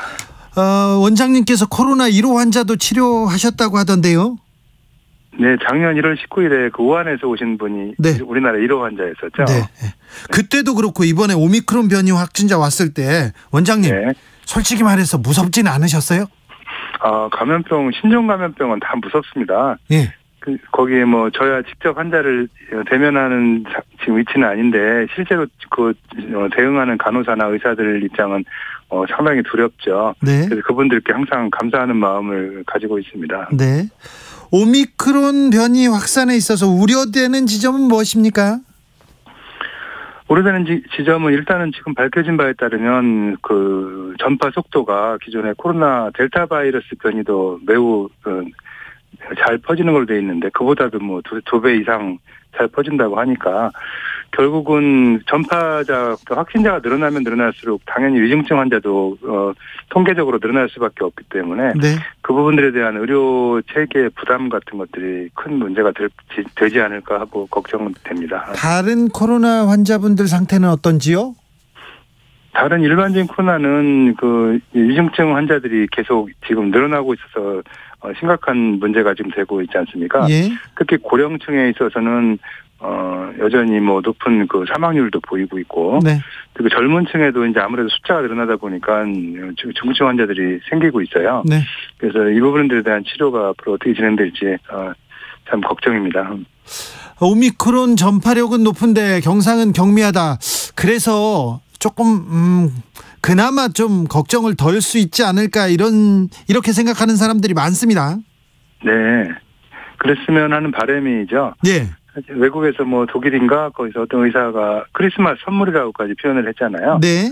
그리고 우리나라에서 감염병의 그 대가라고 하는 교수님도 그런 말씀을 비슷하게 하신 적이 있어서 네. 사실은 그렇게 크리스마스 정말 선물이 됐으면 뭐 더 바랄 게 없겠죠. 네. 그럴 수도 있습니까? 뭐 그럴 수 있다고 생각합니다. 과거에 뭐 스페인 독감이라든지 예. 그 인류를 위협했던 많은 독감인 그러니까 바이러스 형태들이 그런 식으로 이제 약화돼서 네. 종식된 경험들이 있기 때문에 네. 이번 코로나도 좀 그렇게 됐으면 참 좋겠다는 생각하고 하고 있습니다. 네. 일단 그렇게 위험한 변이는 아니다. 오미크론 변이가.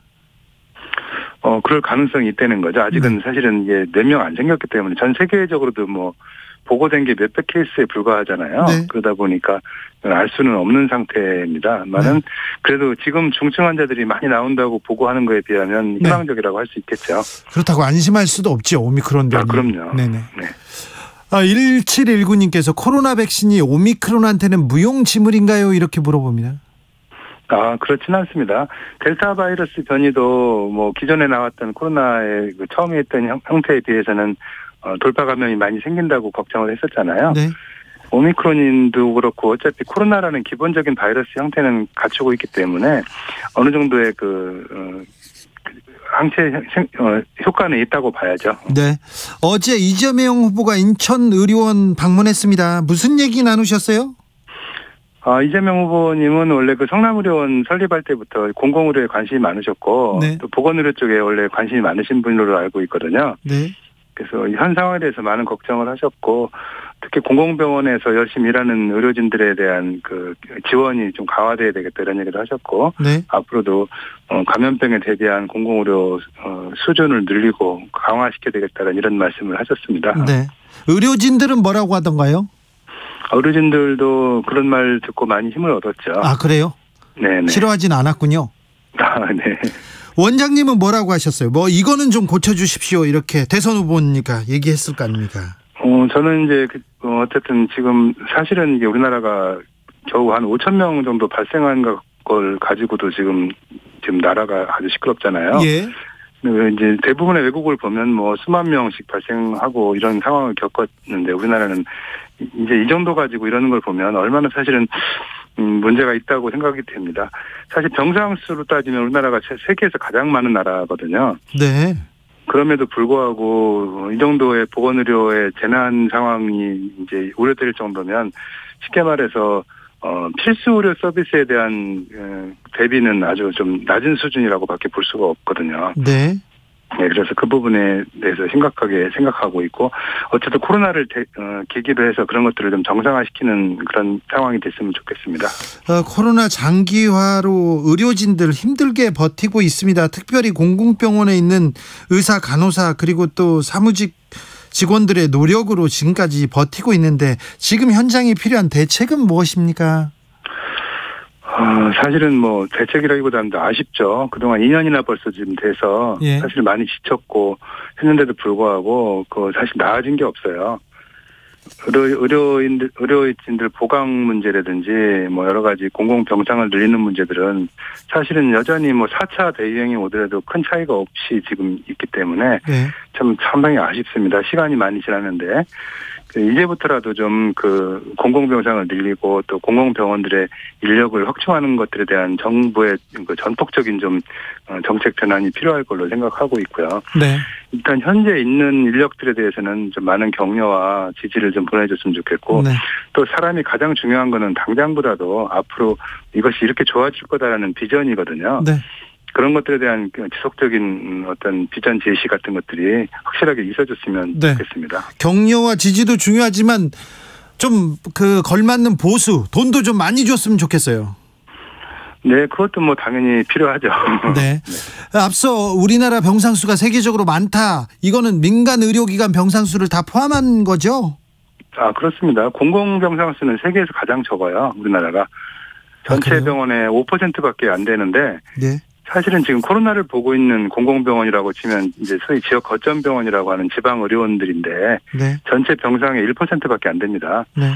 사실 1%의 병상으로 지금 거의 80% 이상의 코로나를 지금까지 지켜온 거거든요. 그렇죠. 코로나는 거의 공공의료기관에서 담당하고 있죠.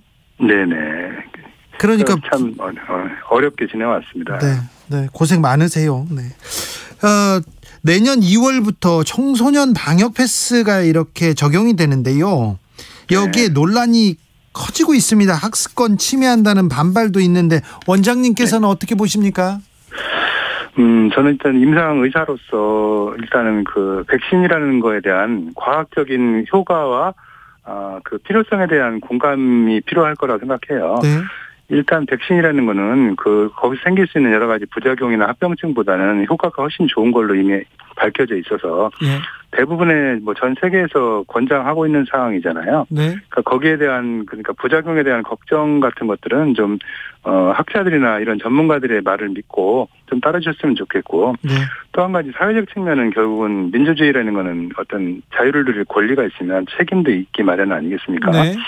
그 책임을 제한하는 책임이 아니라 인센티브적인 책임이라고 치면은 더욱 좋겠지만 현실적으로 그렇게 막연히 할 수는 없는 부분이 있어서 네. 어느 정도의 제한은 감수를 하셔야 될 것 같고 그것보다는 이 방역 패스라는 것이 어떤 불이익을 주겠다는 게 아니라 건강을 위해서 백신을 맞으라고 하는 제도이기 때문에 네. 그 정책의 근본적인 취지에 대해서 좀 공감을 하는 국민들이 많이 늘어났으면 좋겠고 네. 당연히 임상 의사로서 전 청소년이 백신을 맞는 것이 옳다고 생각하고요. 그런 방향으로 갔으면 좋겠습니다. 오미크론 확진자가 인천의 교회에서 이렇게 퍼져 나갔는데 네. 이거 교회 예배 찬송가도 불러야 되고 모여야 되고 이거 좀 걱정은 됩니다. 네. 참 문제가 많이 되고 있죠. 네네. 자, 마지막으로 올해가 얼마 남지 않았습니다. 코로나는 계속해서 확진자가 많이 나오고요. 국민들께 당부 말씀 부탁드리겠습니다. 네. 참 인류에게 지속적으로 팬데믹 그러니까 여러 가지 세균의 공격은 끊임없이 역사적으로 있어왔기 때문에 이번 코로나19 사태도 결국 끝나지 않겠습니까? 지금이 좀 어렵고 힘든 시기긴 하지만 백신이나 치료제들이 개발되고 있어서 제가 보기에는 이제 끝이 다가오지 않나 하는 생각이 듭니다. 사실은 우리에게 중요한 거는 이 어려운 시절을 끝내려는 단결된 노력도 필요하겠고, 네. 그리고 포스트 코로나에서 포스트 코로나를 대비한 어떤 희망을 준비하는 시점이 됐으면 좋겠어요. 네. 특히 공공의료 분야 같은 걸 보더라도 이런 것들을 헛되이 우리 희생으로 끝나지 말고 정말로 국민들을 위한 시스템을 갖추는 이런 작업들을 착실하게 세워서 진행을 했으면 좋겠다는 바람입니다. 네, 원장님 끝이 보인다고 해서 끝이 다가온다고 해서 한 번만 물어보겠습니다. 끝이 언제쯤이라고 이렇게 생각하고 계시는지요? 코로나는 아마 끝나지는 않을 거예요. 예를 들어서 지금 우리가 철철이 맞는 독감 같은 것도 보면 과거에는 이런 무서운 병이었을 수도 있거든요. 예. 그래서 아마 인류와 더불어 가지 않을까 싶은데 지금같이 이제 그 사망, 그러니까 중증도가 좀 떨어지고 그렇게 돼서 또 컨트롤이 가능하면 즉 백신이나 효과적인 치료제가 나온다면 아마 크게 무섭지 않게 본인들이 예방만 잘하고 피해 다니면 얼마든지 조절 가능한 그런 질병이 되는 거를 종식됐다고 할 수가 있을 것 같습니다. 알겠습니다. 원장님. 언제 올지는 모르겠습니다만. 네. 네. 잘 알겠습니다. 원장님 고생 많으신데 더 고생해 주시고요. 항상 감사하게 생각하고 있습니다. 네, 감사합니다. 지금까지 조승현 인천의료원장이었습니다. 정치 피로, 사건 사고로 인한 피로, 고달픈 일상에서 오는 피로. 오늘 시사하셨습니까? 경험해보세요. 들은 날과 안 들은 날의 차이. 여러분의 피로를 날려줄 저녁 한 끼 시사 추진우 라이브.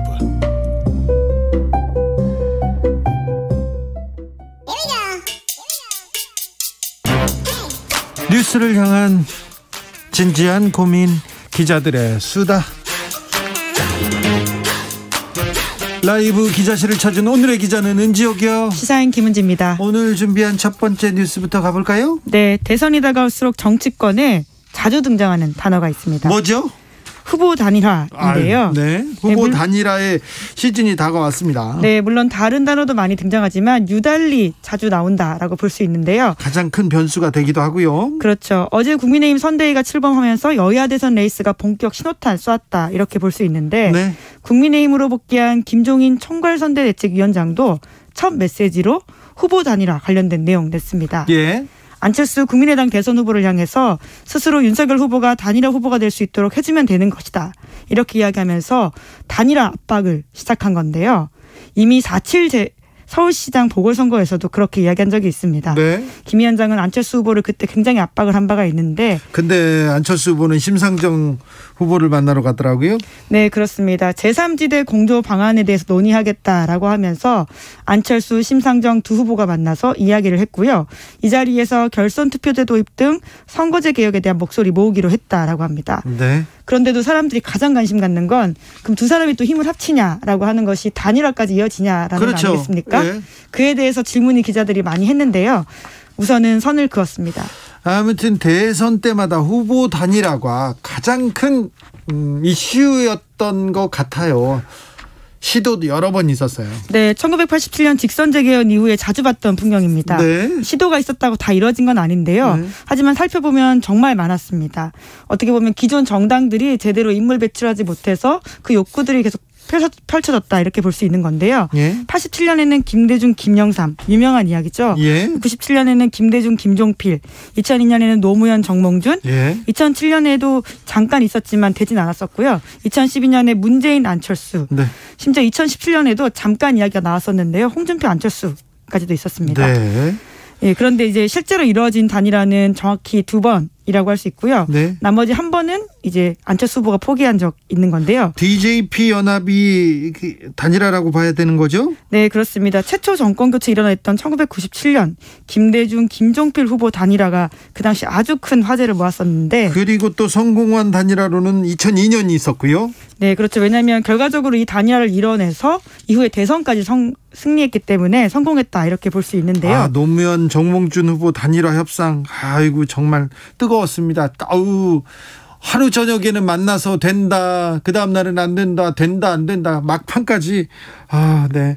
네, 두 후보가 굉장히 지지율 격차가 비슷했기 때문에 별로 안 났기 때문에요. 룰 협상이 정말 치열했습니다. 왜냐하면 두 사람 다 일종의 리스크 테이킹을 하고 올인하는 게임이었거든요. 네. 이제 그렇기 때문에 아주 룰 세팅을 관련해서 치열한 싸움이 있었고요. 반면에 DJP 연합은 김대중 후보가 김종필 후보에게 크게 앞서고 있었기 때문에 무엇을 나눠줄 수 있을지를 가지고 씨름이 있었습니다. 그렇죠. 그래서 총리와 그리고 경제 관련 주요 장관들은 JP한테 준다 이런 그 단일화 협상이 네, 있었죠. 개헌 이야기까지도 있었는데요. 뭐 네. 결과적으로 그렇게 이루어지지 않았고 깨졌다라고 볼 수 있지만 2002년 노무현 정몽준 단일화, 그리고 2007년 정동영 문국현 단일화, 그리고 2012년 문재인 안철수 단일화. 제가 그 단일화 때 옆에서 같이 앉아서 자세히 봤었거든요. 단일화의 이 미학 엄청나게 뜨거웠습니다. 2012년에 문재인 안철수 후보 단일화 시도 이때도 굉장히 많은 기사가 있었습니다. 네, 그렇죠. 저도 그때 대선 캠프 취재하면서 가장 뜨거운 이슈 중에 하나가 이거였다라는 걸 가까이서 지켜본 적이 있거든요. 네. 그때 룰 세팅이 정말 또 갈등이 컸는데요. 두 사람 후보 사이에 지지율 격차가 크지 않았기 때문에 서로 이기면 자기가 된다 이렇게 봐서 아주 갈등이 컸습니다. 갈등도 컸고요. 처음에는요, 두 후보 간의 대화가 잘 이루어졌어요. 그리고 사적으로 비밀리에 만나기도 했었어요. 제가 비밀리에 만나는 자리에 제가 또 가봤거든요.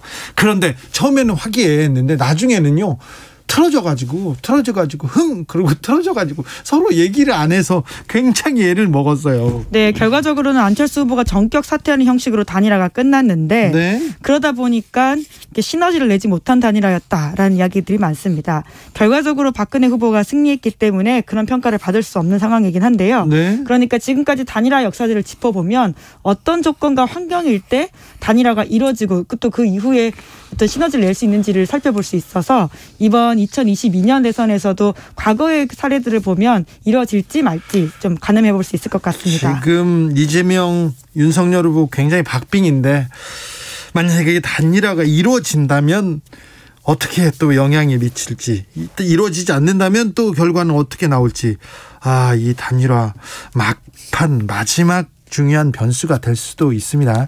2123님께서 단일화라고요? 각 후보가 소속된 정당에서 뜻을 모아서 단일화를 먼저 하는 게 맞는 것 같아요. 대통령 선거가 다가오면 협력이 필요합니다.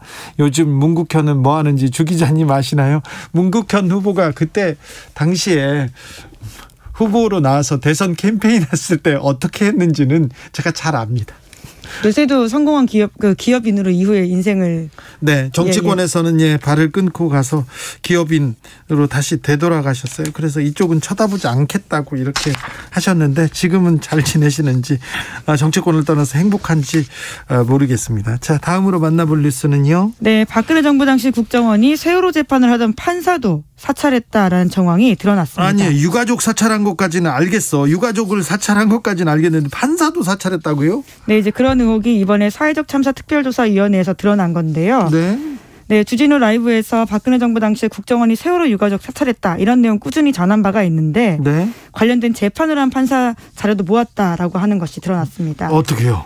네, 사참위가 공개한 자료를 보면 국정원이 세월호 선언 재판 판사들의 전력과 정치적 성향 등을 파악했다라고 하는데요. 국정원이 판사를 사찰했군요. 네, 그렇죠. 관련된 자료들이 남아있기 때문에 그렇게 의심할 수밖에 없는 상황인 건데 관련된 자료를 보면 2014년 5월 20일에 이런 내용이 있습니다. 대법원 세월호 재판 관련 광주지법 언론 보도 내용 사전 검열 예정이라고 되어 있는데 사전 검열이요? 네, 게다가 이 문건에 이런 내용이 있습니다. 판사 임용 이전 민노당 당원으로 활동한 전력이 있어 다소간 의구심 어린 눈빛으로 바라보는 선배들도 있는데 소신껏 활동 생활하고 있다라는 우려. 간접적으로 지휘부의 우려를 전달하며 다른 재판은 몰라도 이번 세월호 재판은 무조건 자신이 말한 대로 따라야 한다고 설득했지만 성격상 어디로 튈지 몰라 고민된다며 우려. 이러한 판사들의 세평을 담았습니다. 소신껏 생활하고 있다고 우려. 어디로 튈지 몰라 고민된다며 우려. 야, 이건 좀 심각한데요. 네, 그러니까 판사는 우리가 흔히 법과 양심에 따라서 재판한다 이렇게 알고 있고 그런 게 당연하지 않습니까? 그런데 소신껏 생활한다라는 점을 우려한다라는 내용을 심지어 국정원이 작성했다라고 하는 것이 아주 충격적인데요. 뿐만 아니라 그 이후에도 각 판사에 대해서 땡땡은 행정 경험이 부족하다 보니 후배들의 주장을 무조건 수용하는 경향이 있고 땡땡은 자신의 능력을 과신하는 탑이어서 사고 칠 소지가 높다라는 염려, 이런 식의 세평이 또 있다라고 합니다. 국정원에서 세평, 그리고 국정원에서 인물평을 이렇게 써가지고 나중에 인사 담당자한테 줬어요. 그래서 이 국정원의 보고서가 굉장히 큰 영향을 미치기도 했습니다. 또 다른 내용도 있습니까? 네, 심지어 언론의 내부 동향을 파악한 정황도 있는데요. 세월호에 대한 비판적인 보도를 한 매체에는 압박을 가하고 보수 언론의 세월호의 보도 분량 축소를 전하는 내용이 담겨 있다라고 합니다. 이를테면 세월호 사고 관련된 비판 매체 보도 실태 및 특이 동향이라는 문건의 제목이 있는데요. 여기에는 정부를 비판하는 언론에 대해서 공공기관 대기업 대상 선심성 광고 발주 협찬금 축소 유도 이런 이야기가 있습니다. 그러니까 세월호 기사를 쓰면 정부 광고를 주지 말라라는 취지의 이야기인 거죠. 그렇죠. 대기업 광고도 주지 말라고 하는 걸 보니까 이게 어떤 일이 있었는지 이게 불과 몇 년 전입니다. 그렇죠. 사실 국정원에서 이런 정보를 수집한다는 자체가 지금은 금지되어 있거든요. 네. 국내 정치에 개입했다라는 지점에서요. 그래요. 그렇죠. 당시 국정원은 근데 어떤 언론사하고 가깝게 지냈어요? 네, 이제 당시에 보면 이런 내용들이 있는데요. 그 이명박 정부와 박근혜 정부 시절에 공작을 하면서 소위 이제 결이 맞는 언론사들과 함께했다 이렇게 보시면 됩니다. 그래요? 어떤 언론사? 네, 여기 특정 언론사 이름을 말하기는 좀 그렇고요. 예, 땡땡일보 일면 톱 기사 청와대 선언 변경 관련돼서 일면 톱 교체 배경에 대해서 땡땡땡 사회부장은 참 다행스럽다 이런 이야기를 했다라고 하거든요. 예? 그러니까 자신들의 톱 기사가 바뀌었는데 그것이 다행스럽다라는 식의 이야기가 아예 국정원 내부 문건에 있다고 합니다. 네.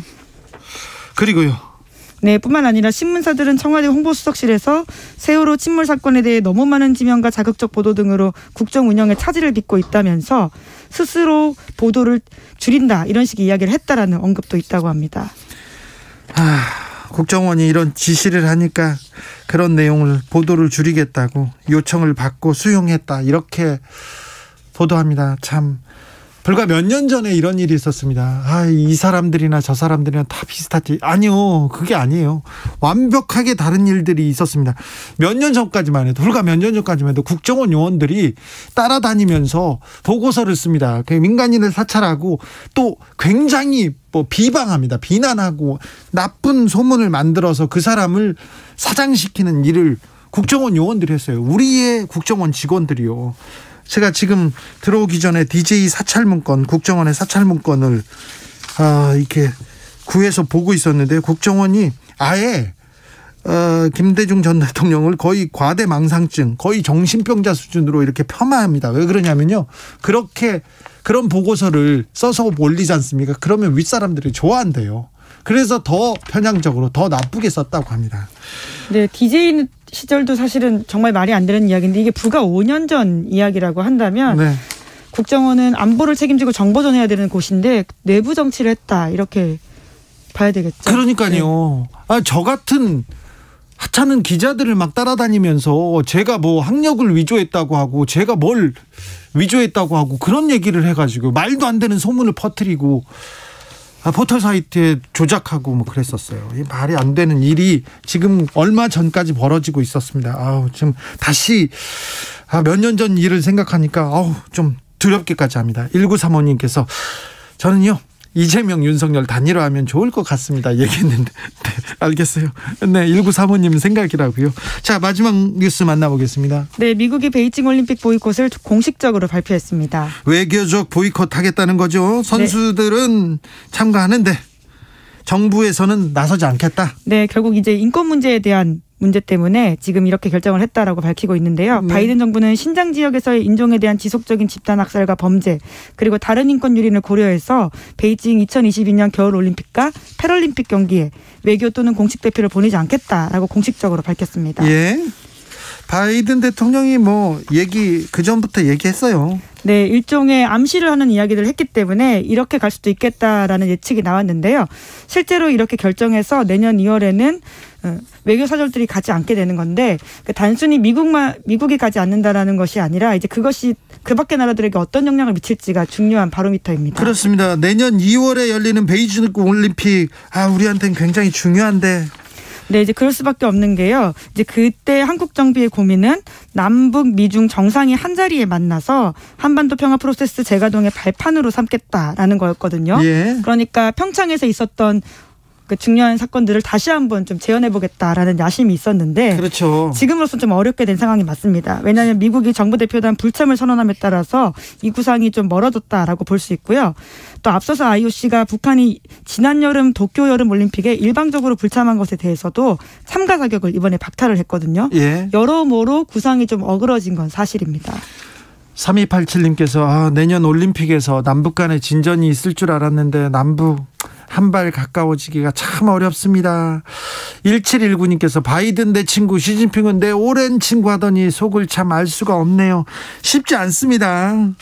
쉽지 않아요. 그래도 좀 또 근데 마지막까지 어떻게 바뀔지 모르기 때문에요. 그러니까 이런 발표들이 빨리 나왔고 또 물밑에서 외교 협상이 어떻게 이루어지고 있을지 모르기 때문에 또 쉽게 또 낙담할 수는 없는 상황이기도 합니다. 중국은 또 북한하고 각별한 사이이기 때문에 중국이 좀 역할을 해서 남북 관계, 남북의 진전, 화해와 협력을 위해서 조금 도움이 됐으면 미국도 중국을 압박하기 위해서 조금 여러 내놓는 카드 중에 남북의 화해 협력 이 카드가 좀 선택되기를 좀 생각해 보겠습니다. 기도해 보겠습니다. 그래도 뭐 좀 기대해 보면 안 됩니까? 네, 그러니까 지금 아까 말씀드렸던 것처럼요. 이걸 빨리 발표했잖아요. 그렇기 때문에 또 다른 어떤 외교적 카드랑 물밑에서 어떤 협상이 있을지 모르기 때문에 다른 상상력을 발휘해 볼 수도 있을 것 같습니다. 네, 준비하고 있을 거예요. 지금 열심히 움직이고 있지 않습니까? 네, 기자들의 수다. 지금까지 시사인 김은지 기자와 함께 고민했습니다. 감사합니다. 네, 감사합니다. 교통정보센터 다녀오겠습니다. 오수미 씨. 네, 이 시각 교통정보입니다. 퇴근길 정체 계속 이어지고 있는데요. 먼저 중앙고속도로 춘천 방향은 강원권인 원창터널 안에서 승용차 사고도 일어났습니다. 이 여파로 춘천 분기점부터 정체가 극심한 상황이고요. 영남권에서는 칠곡 진출로에서 교통량이 많아 밀리고 있습니다. 반대 부산 쪽 대동요금소부터 삼락까지 7km 구간에서 막히고 있고요. 남해고속도로 부산 가는 길은 대저 분기점에서 덕천까지 3km 정체입니다. 서해안고속도로 서울 쪽 바란부터 팔탄 분기점까지 11km로 정체의 길이가 가장 길고요. 또 매송휴게소와 금천 일대로 각각 속도를 줄입니다.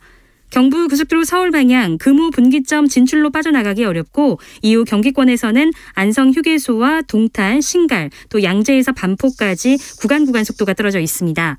강남순환로 금천 방향 사당 나들목 부근 1차로에 사고가 있어 수습 중이니까요. 조심히 지나셔야겠습니다. 지금까지 KBS 교통정보센터였습니다.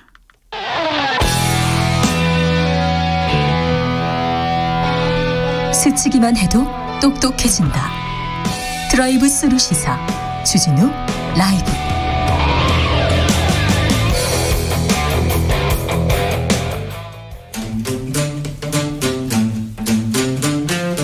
(2030) 청년이 보고 듣고 느끼는 대선 전쟁, 그것이 궁금하다. MZ세대에게 묻는다. 요즘 뭐하니? 2030 청년 정치인 어벤져스 모였습니다. 청벤져스라고 해볼까요? 한 분 직접 만나보겠습니다. 먼저 권지훈 위원장. 네, 안녕하세요. 저 청년선대위원장 권지웅입니다. 더불어민주당입니다. 아, 그렇죠. 네, 잘 몰라요. 네, 권지웅 위원장님 잘 몰라요. 자신을 잘 홍보하기 바랍니다. 네. 두 번째 김용태 최고위원. 안녕하십니까. 국민의힘 김용태 최고위원입니다. 이번에 선대위에서 부위원장 맡고 있습니다. 네, 이분은 또 각별하게 이준석 대표 이해관도 맡고 있습니다. 자, 그리고 강민진 대표. 네, 안녕하세요. 청년정의당 대표 강민진입니다. 네, 스튜디오가 환합니다. 활력 있고요. 너무 기분이 좋습니다. 사람들이 특히 또 나이 드신 분들이 청년 정치 어떻게 해야 된다, 청년한테는 어떤 공약 내놔야 된다 얘기하다가 청년들한테 청년 정치를 듣게 돼서 저 뿌듯하고요. 아주 좋습니다. 자, 여야 대선 후보들 청년 자주 만나고 청년 정책 많이 내놓고 있습니다. 원래 선거 때만 그랬어요. 대선 때는 항상 그래요. 정치인들, 젊은이가 중요하다 그랬었는데 이번엔 좀 특별히 청년 정치, 청년 정책이 더 주목을 받고 있는 것 같습니다. 자, 각 대선 후보들의 대선 출사표, 청년 정책 어떻게 보고 계신지요? 청년들은 어떻게 보고 계신지 먼저 누구 얘기부터 만나볼까요? 권지웅 위원장님. 네. 이번 선거 어떻게 보고 있냐면, 이번 대선 후보들의 청년 정책 어떻게 보고 계십니까?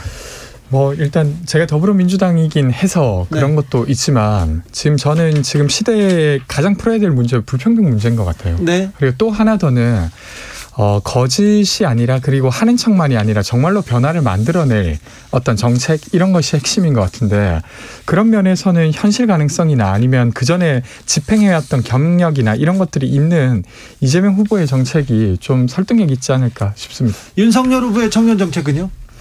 저는 그러니까 사실은 예를 들면 원가주택 이런 걸 이야기하고 있는데 그건 이제 과거에 계속 했던 것이에요. 그러니까 새로운 해법이 아닌데 계속 새로운 것처럼 이야기를 하고 있어서 그냥 그전에 했던 걸 그대로 한다에서 크게 벗어나지 않습니다. 자, 그러면 국민의힘 김용태. 네. 저는 아까 기자님께서 그 이해관이라고 하셨는데 이해관은 아니고요. 저는 그냥 국민의힘 김용태 최고위원입니다. 알겠습니다. 네. 저는 일단 지금 이 2030 세대들이 지난 4.7 재보선부터 느꼈던 것이 불공정에 대한 분노거든요. 네. 조국 사태라든지 LH 사태 때부터 이어져 온 노력한 만큼 인센티브를 받고 대우를 받을 수 있는 이 세상, 네. 이 믿음을 확고하게 이번에 대선 때 보여줘야 된다고 생각하고요. 네. 이런 연장선상에서 있어서 저희가 앞으로 더 잘하고 또 이런 믿음이 확고하게 또 널리 퍼질 수 있도록 더 노력해야 된다고 생각하고 있습니다. 불평등, 불공정에 대해서 청년들이 좀 분노하고 있습니다. 네, 모두가 사실 불평등, 불공정 해결하겠다 이렇게 얘기를 하고 있는데 지금 국민의힘과 민주당 대선 후보들이 내놓는 청년 정책들을 보면 사실은 어떤 전반적인 변화를 만드는 정책이라기보다는 찔끔 지원 또는 이제 땜질식 처방에 가깝다 이런 부분이 좀 아쉽고요. 이 청년들한테 지원을 해주는 것도 필요하고 이제 청년 정책도 필요한데 그것만으로는 부족하다고 생각합니다. 예를 들면 이제 사람이 많이 위독하면 심폐소생술도 필요하지만 병 자체도 고쳐야 되는 거잖아요.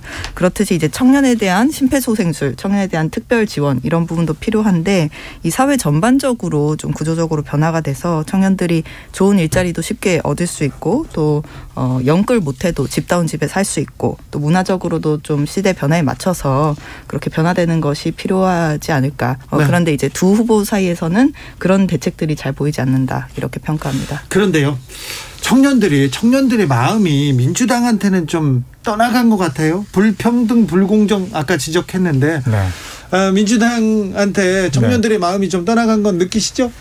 그렇죠. 그 여당으로서 사실은 책임을 묻고 싶은 게 얼마나 많으시겠습니까? 예. 그래서 그걸 충족시켜주지 못한 책임을 저희는 지어야 된다고 생각하고요. 예. 근데 그럼에도 불구하고 저는 민주당이 해낼 수 있는 것이 많이 있다고 생각해요.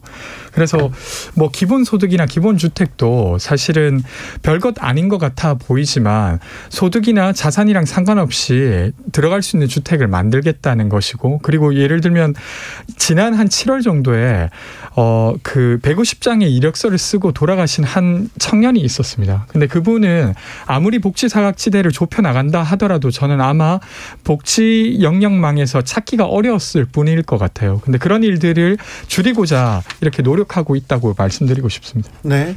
자, 국민의힘은요, 민주당한테는 마음을 돌렸는데 국민의힘한테 또 마음을 확 준 건 아니잖아요. 예. 그죠? 어떻게 보세요? 저는 그런 지적에 있어서는 저희도 좀 심각하고 진지하게 받아들여야 된다고 생각하고 있고요. 아까 권지용 대변인께서도 말씀하셨지만 저희는 일단 기본주택 이런 것도 다 좋습니다만 아까 이력서 150장 쓰고 안 좋게 되신 분 그런 분들 이제 정말 저희 후보께서는 선별적 복지를 통해 가지고 저소득층 청년이나 이런 분들이 더 과감하게 그분들을 위해서 더 지원을 해야 된다고 생각하고 계시기 때문에 저는 이런 기조가 계속 연결돼야 된다고 생각하고 있거든요. 네. 그런 부분에 있어서 이재명 후보께서는 그 지난번에 발언을 보니까 공급에 있어서 주택 공급에 있어서 개발을 통해서 개발 이익을 가상화폐, 가상자산으로 이걸 청년들에게 기본 소득하겠다라는 말씀도 취지도 하셨는데 저는 그보다는 선별적 지원이 더 필요하다 이렇게 생각하고 있습니다. 권지웅 위원장님, 네네. 친구들이 민주당에서 청년선대위원장 맡았다고 하니까 뭐라고 합니까? 국민의힘 아니요, 민주당. 아, 제가요? 네. 좀 잘 바꿔보라고 하시죠. 잘 바꿔보라고, 좀 잘해보라고. 네네. 어쨌든 민주당에게 제일 좀 답답한 부분은 너희 안 변할 거지 이런 느낌이잖아요. 너 이렇게도 안 변하고 저렇게도 안 변하는 것 같은데 이제 좀 변했으면 좋겠어. 제발 변하면 너희를 지지해 줄 마음도 없진 않아라고 하는 것 같아요. 그래서 네. 그걸 너가 좀 만들어 이렇게 하는 것 같습니다. 네. 예전에는 젊은 사람들이 진보당 그리고 정의당 지지하는 사람들이 많았어요. 그런데 지금은 정의당을 대안이라고 생각하지 않는 것 같아요. 이건 좀 아픈 부분입니다. 청년 정의당. 네, 더 많은 국민들이 우리 정의당을 지지할 수 있도록 네. 저희가 이제 최선을 다해야 할 것이고요.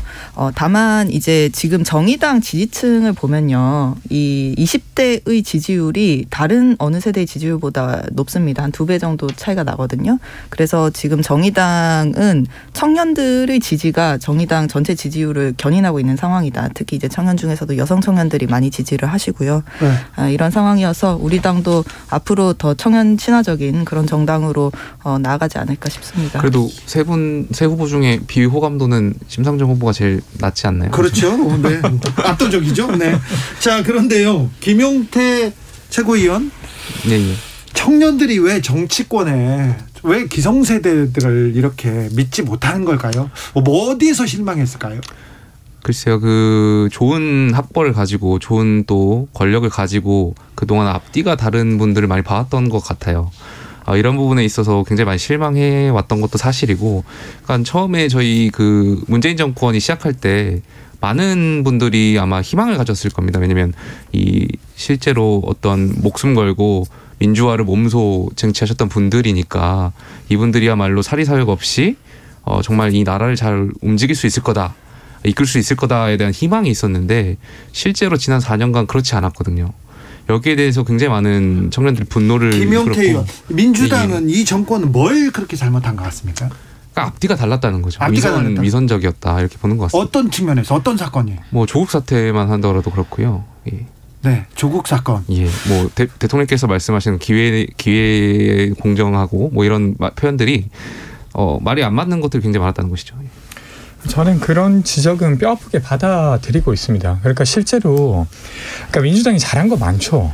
근데 못한 것도 많아요. 그리고 그게 사실은 그 촛불이 있을 때 기대했던 거에 미치지 못했던 것 같아요. 그래서 네. 그걸 그때 제때 바로 너무 미안하다, 우리가 좀 변하기 위해서 아주 노력하겠다라고 했었으면 저는 지금보다 나았을 거라고 생각합니다. 근데 그때 좀 주저했던 것 같아요. 왜냐하면 설명하려고 했거든요. 그래도 검찰개혁이 중요하잖아, 그래도 이렇게 우리가 하고 있잖아 라고 했던 것 같은데, 저는 그걸 지금 이 시점에라도 벗어나지 못한다고 하면 민주당이 변할 거라고 기대하지 않을 거라고 생각합니다. 그래서 그걸 90일 이내에 어떻게든 해보려고 하고, 저는 이재명 후보가 200만 명의 선거인단을 통해서 선출되었어요.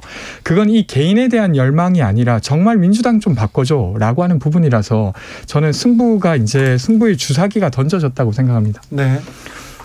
네, 저는 이제 민주당 정권이 그런 조국 사태라든지 또 이제 박원순, 오거돈, 안희정 지자체장 성폭력 사건이라든지 뭐 이런 부분을 통해서 내로남불 그리고 청년들한테 많은 배신감을 줬다고 생각하고요. 그런데 이런 어떤 사건들뿐만 아니라 지금 와서 이제 평가해 보자면 촛불로 세워진 민주당 정부가 과연 국민의힘과 본질적으로 얼마나 다른가, 이 부분을 묻는 사람들이 점점 많아지고 있다고 생각합니다. 예를 들면 이제 최근에 그 종부세 관련해서 국민의힘과 민주당이 나란히 손잡고 이 부자 감세를 추진을 했죠. 그 차별금지법, 국민의힘은 대놓고 반대하지만 민주당은 간만 보면서 사실상 5년 동안 아무것도 하지 않았습니다. 뭐 이런 것들을 보면 정말 국민들이 민주 대 반민주라고 예전에는 생각을 했지만 과연 그런 프레임이 지금에도 유효한가. 지금은 이제 이재명, 윤석열 후보 정말 둘 다 어느 쪽이 뭐 어떤 기준으로 누가 더 낫다고 판별해야 될지 모르겠다, 이렇게 생각하시는 것 같고요. 네, 그런 점에서 우리 정의당을 비롯해서 제3지대에서 좀 더 역할을 많이 할 수 있게 기회가 열리기를 바랍니다. 저는 4222님께서 청년이 행복해야 우리 모두의 희망이 있습니다. 조혜숙님은 사람이 안 변하는데 정당이, 정치가 어떻게 변합니까? 얘기합니다. 자, 다음 주제로 넘어가겠습니다. 하고 싶은 얘기는 계속 하셔도 됩니다. 국민의힘이 영입한 노재승 공동선대위원장, 이분이 청년 목소리, 청년들이 다 저렇게 얘기를 내진 않는 것 같은데요. 김용태 위원님.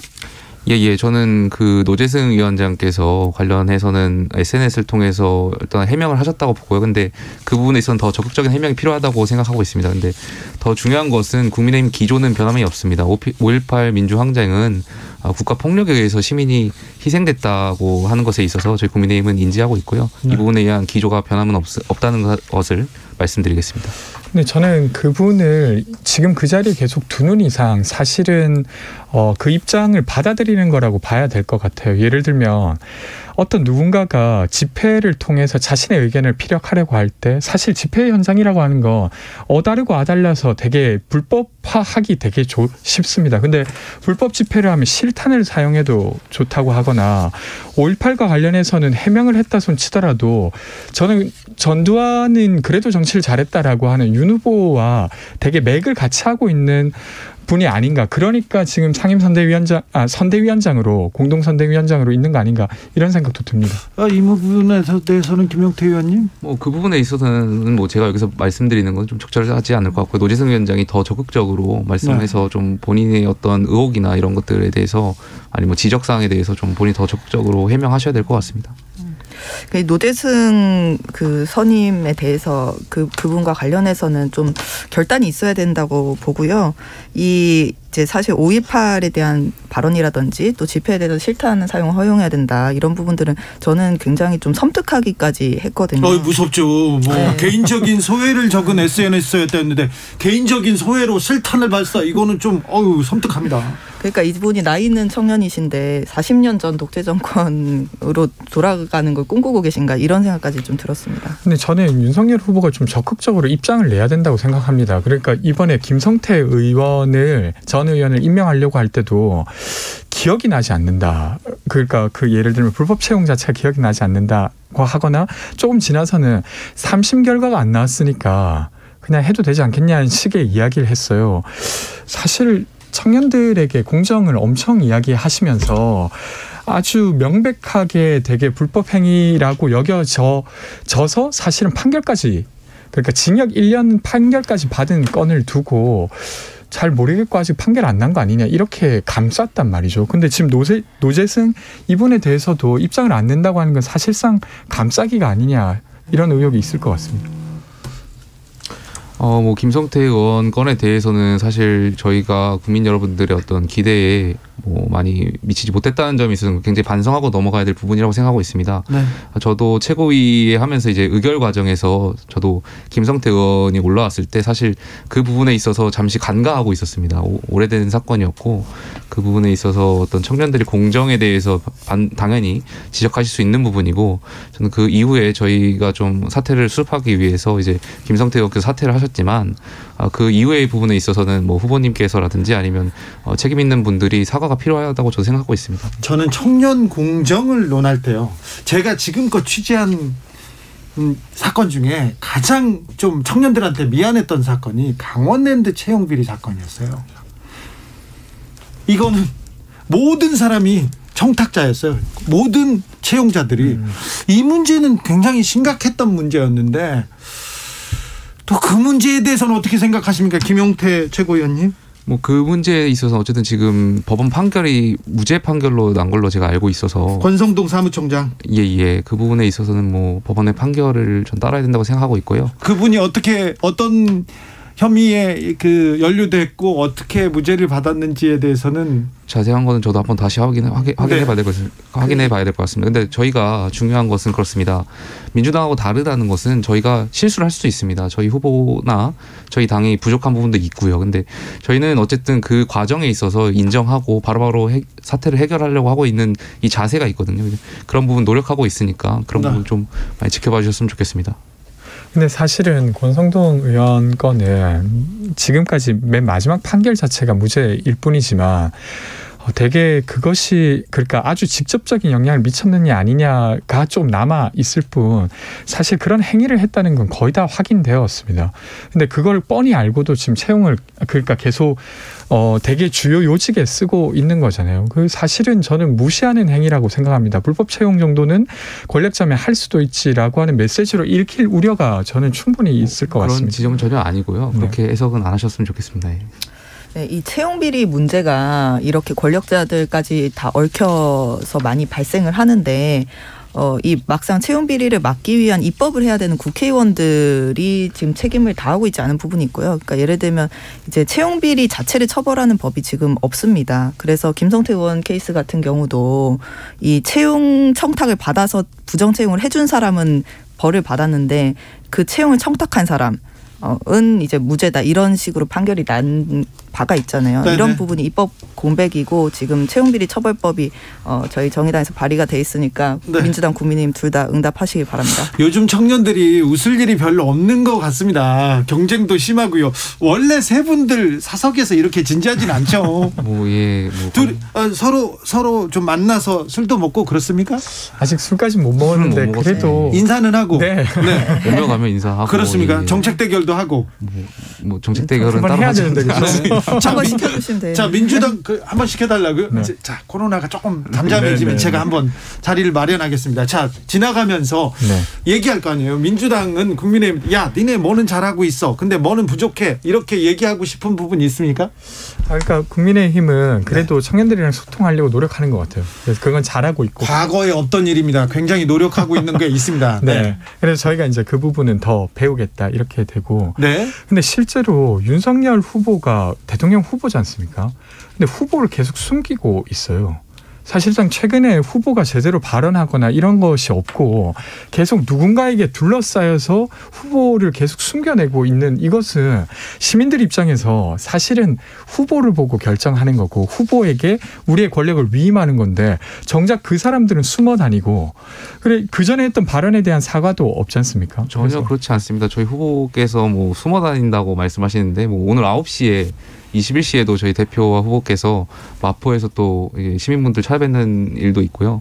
전혀 뭐 숨어 다닌다는 얘기는 좀 아닌 것 같습니다. 그 제가 알고 있기로는 한 번도 라디오 출연을 안 했다고 들었어요. 그러니까 예를 들면 불러주셔야 되는 거 아닙니까? 아니 되게 많은 분들이 불러주고 있어요.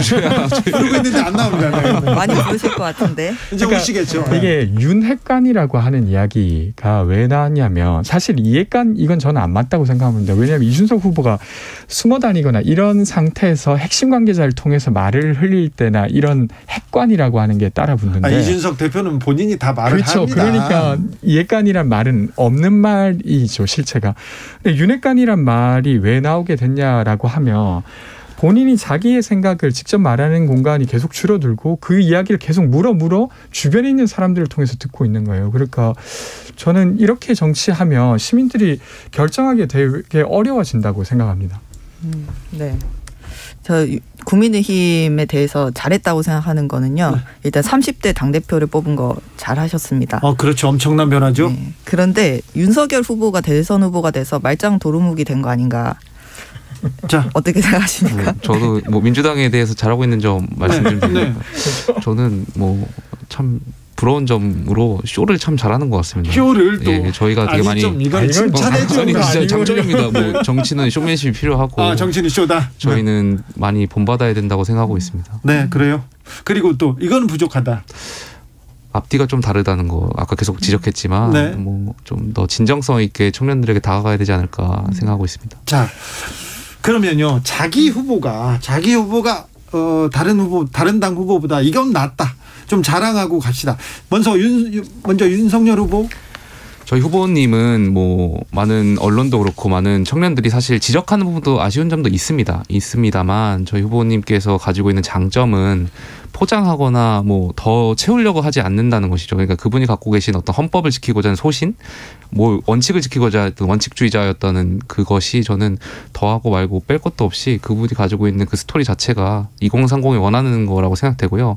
또 잘못한 것이 있으면 고치려고 많이 노력을 하시는 것 같아요. 저희 지난 일주일 동안 이준석 대표와 비공개 일정을 할 때도 후보께서 직접 울산으로 내려오셔가지고 뭐 사태를 해결하려고 하시고 본인이 잘못한 것이 있다면 과감하게 바꾸려고 하시려고 했던 그런 노력들이 저는 좋은 점수를 드리고 싶습니다. 권지훈. 네네. 저는 이재명 후보 같은 경우는 그래도 희망 고문하지 않고 변화를 만들어내려고 하는 의지 자체는 시민들이 많이 믿어주시는 것 같아요.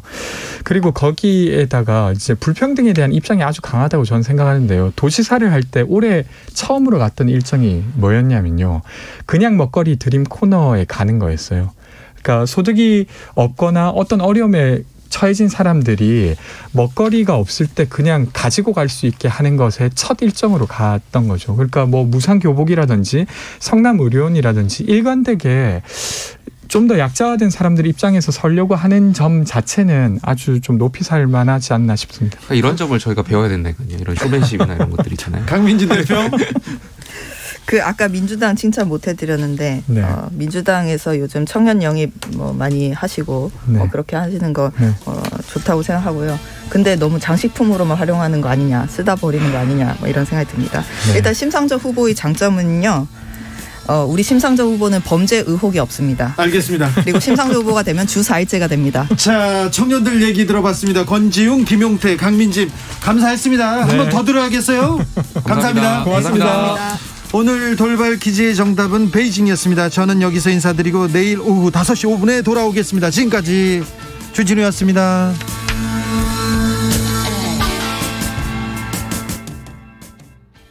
울면 안 돼. 기쁜 노래 부르면서 함께 달리자. 당신의 12월. 울고 싶은 순간마저 기쁨을 노래할 수 있도록 모두의 마음을 위로해줄 가장 좋은 선물. 캐럴이 있습니다. 쉿, 산타는 없다고 믿는 어른이 되었어도 캐럴의 설렘은 잊혀지지 않으니까. 힘들었던 지난 기억도, 어깨를 누르던 부담들도, 끝나가는 한 해에 대한 아쉬움도 이제 캐럴의 멜로디에 흘려보내세요. 당신의 연말이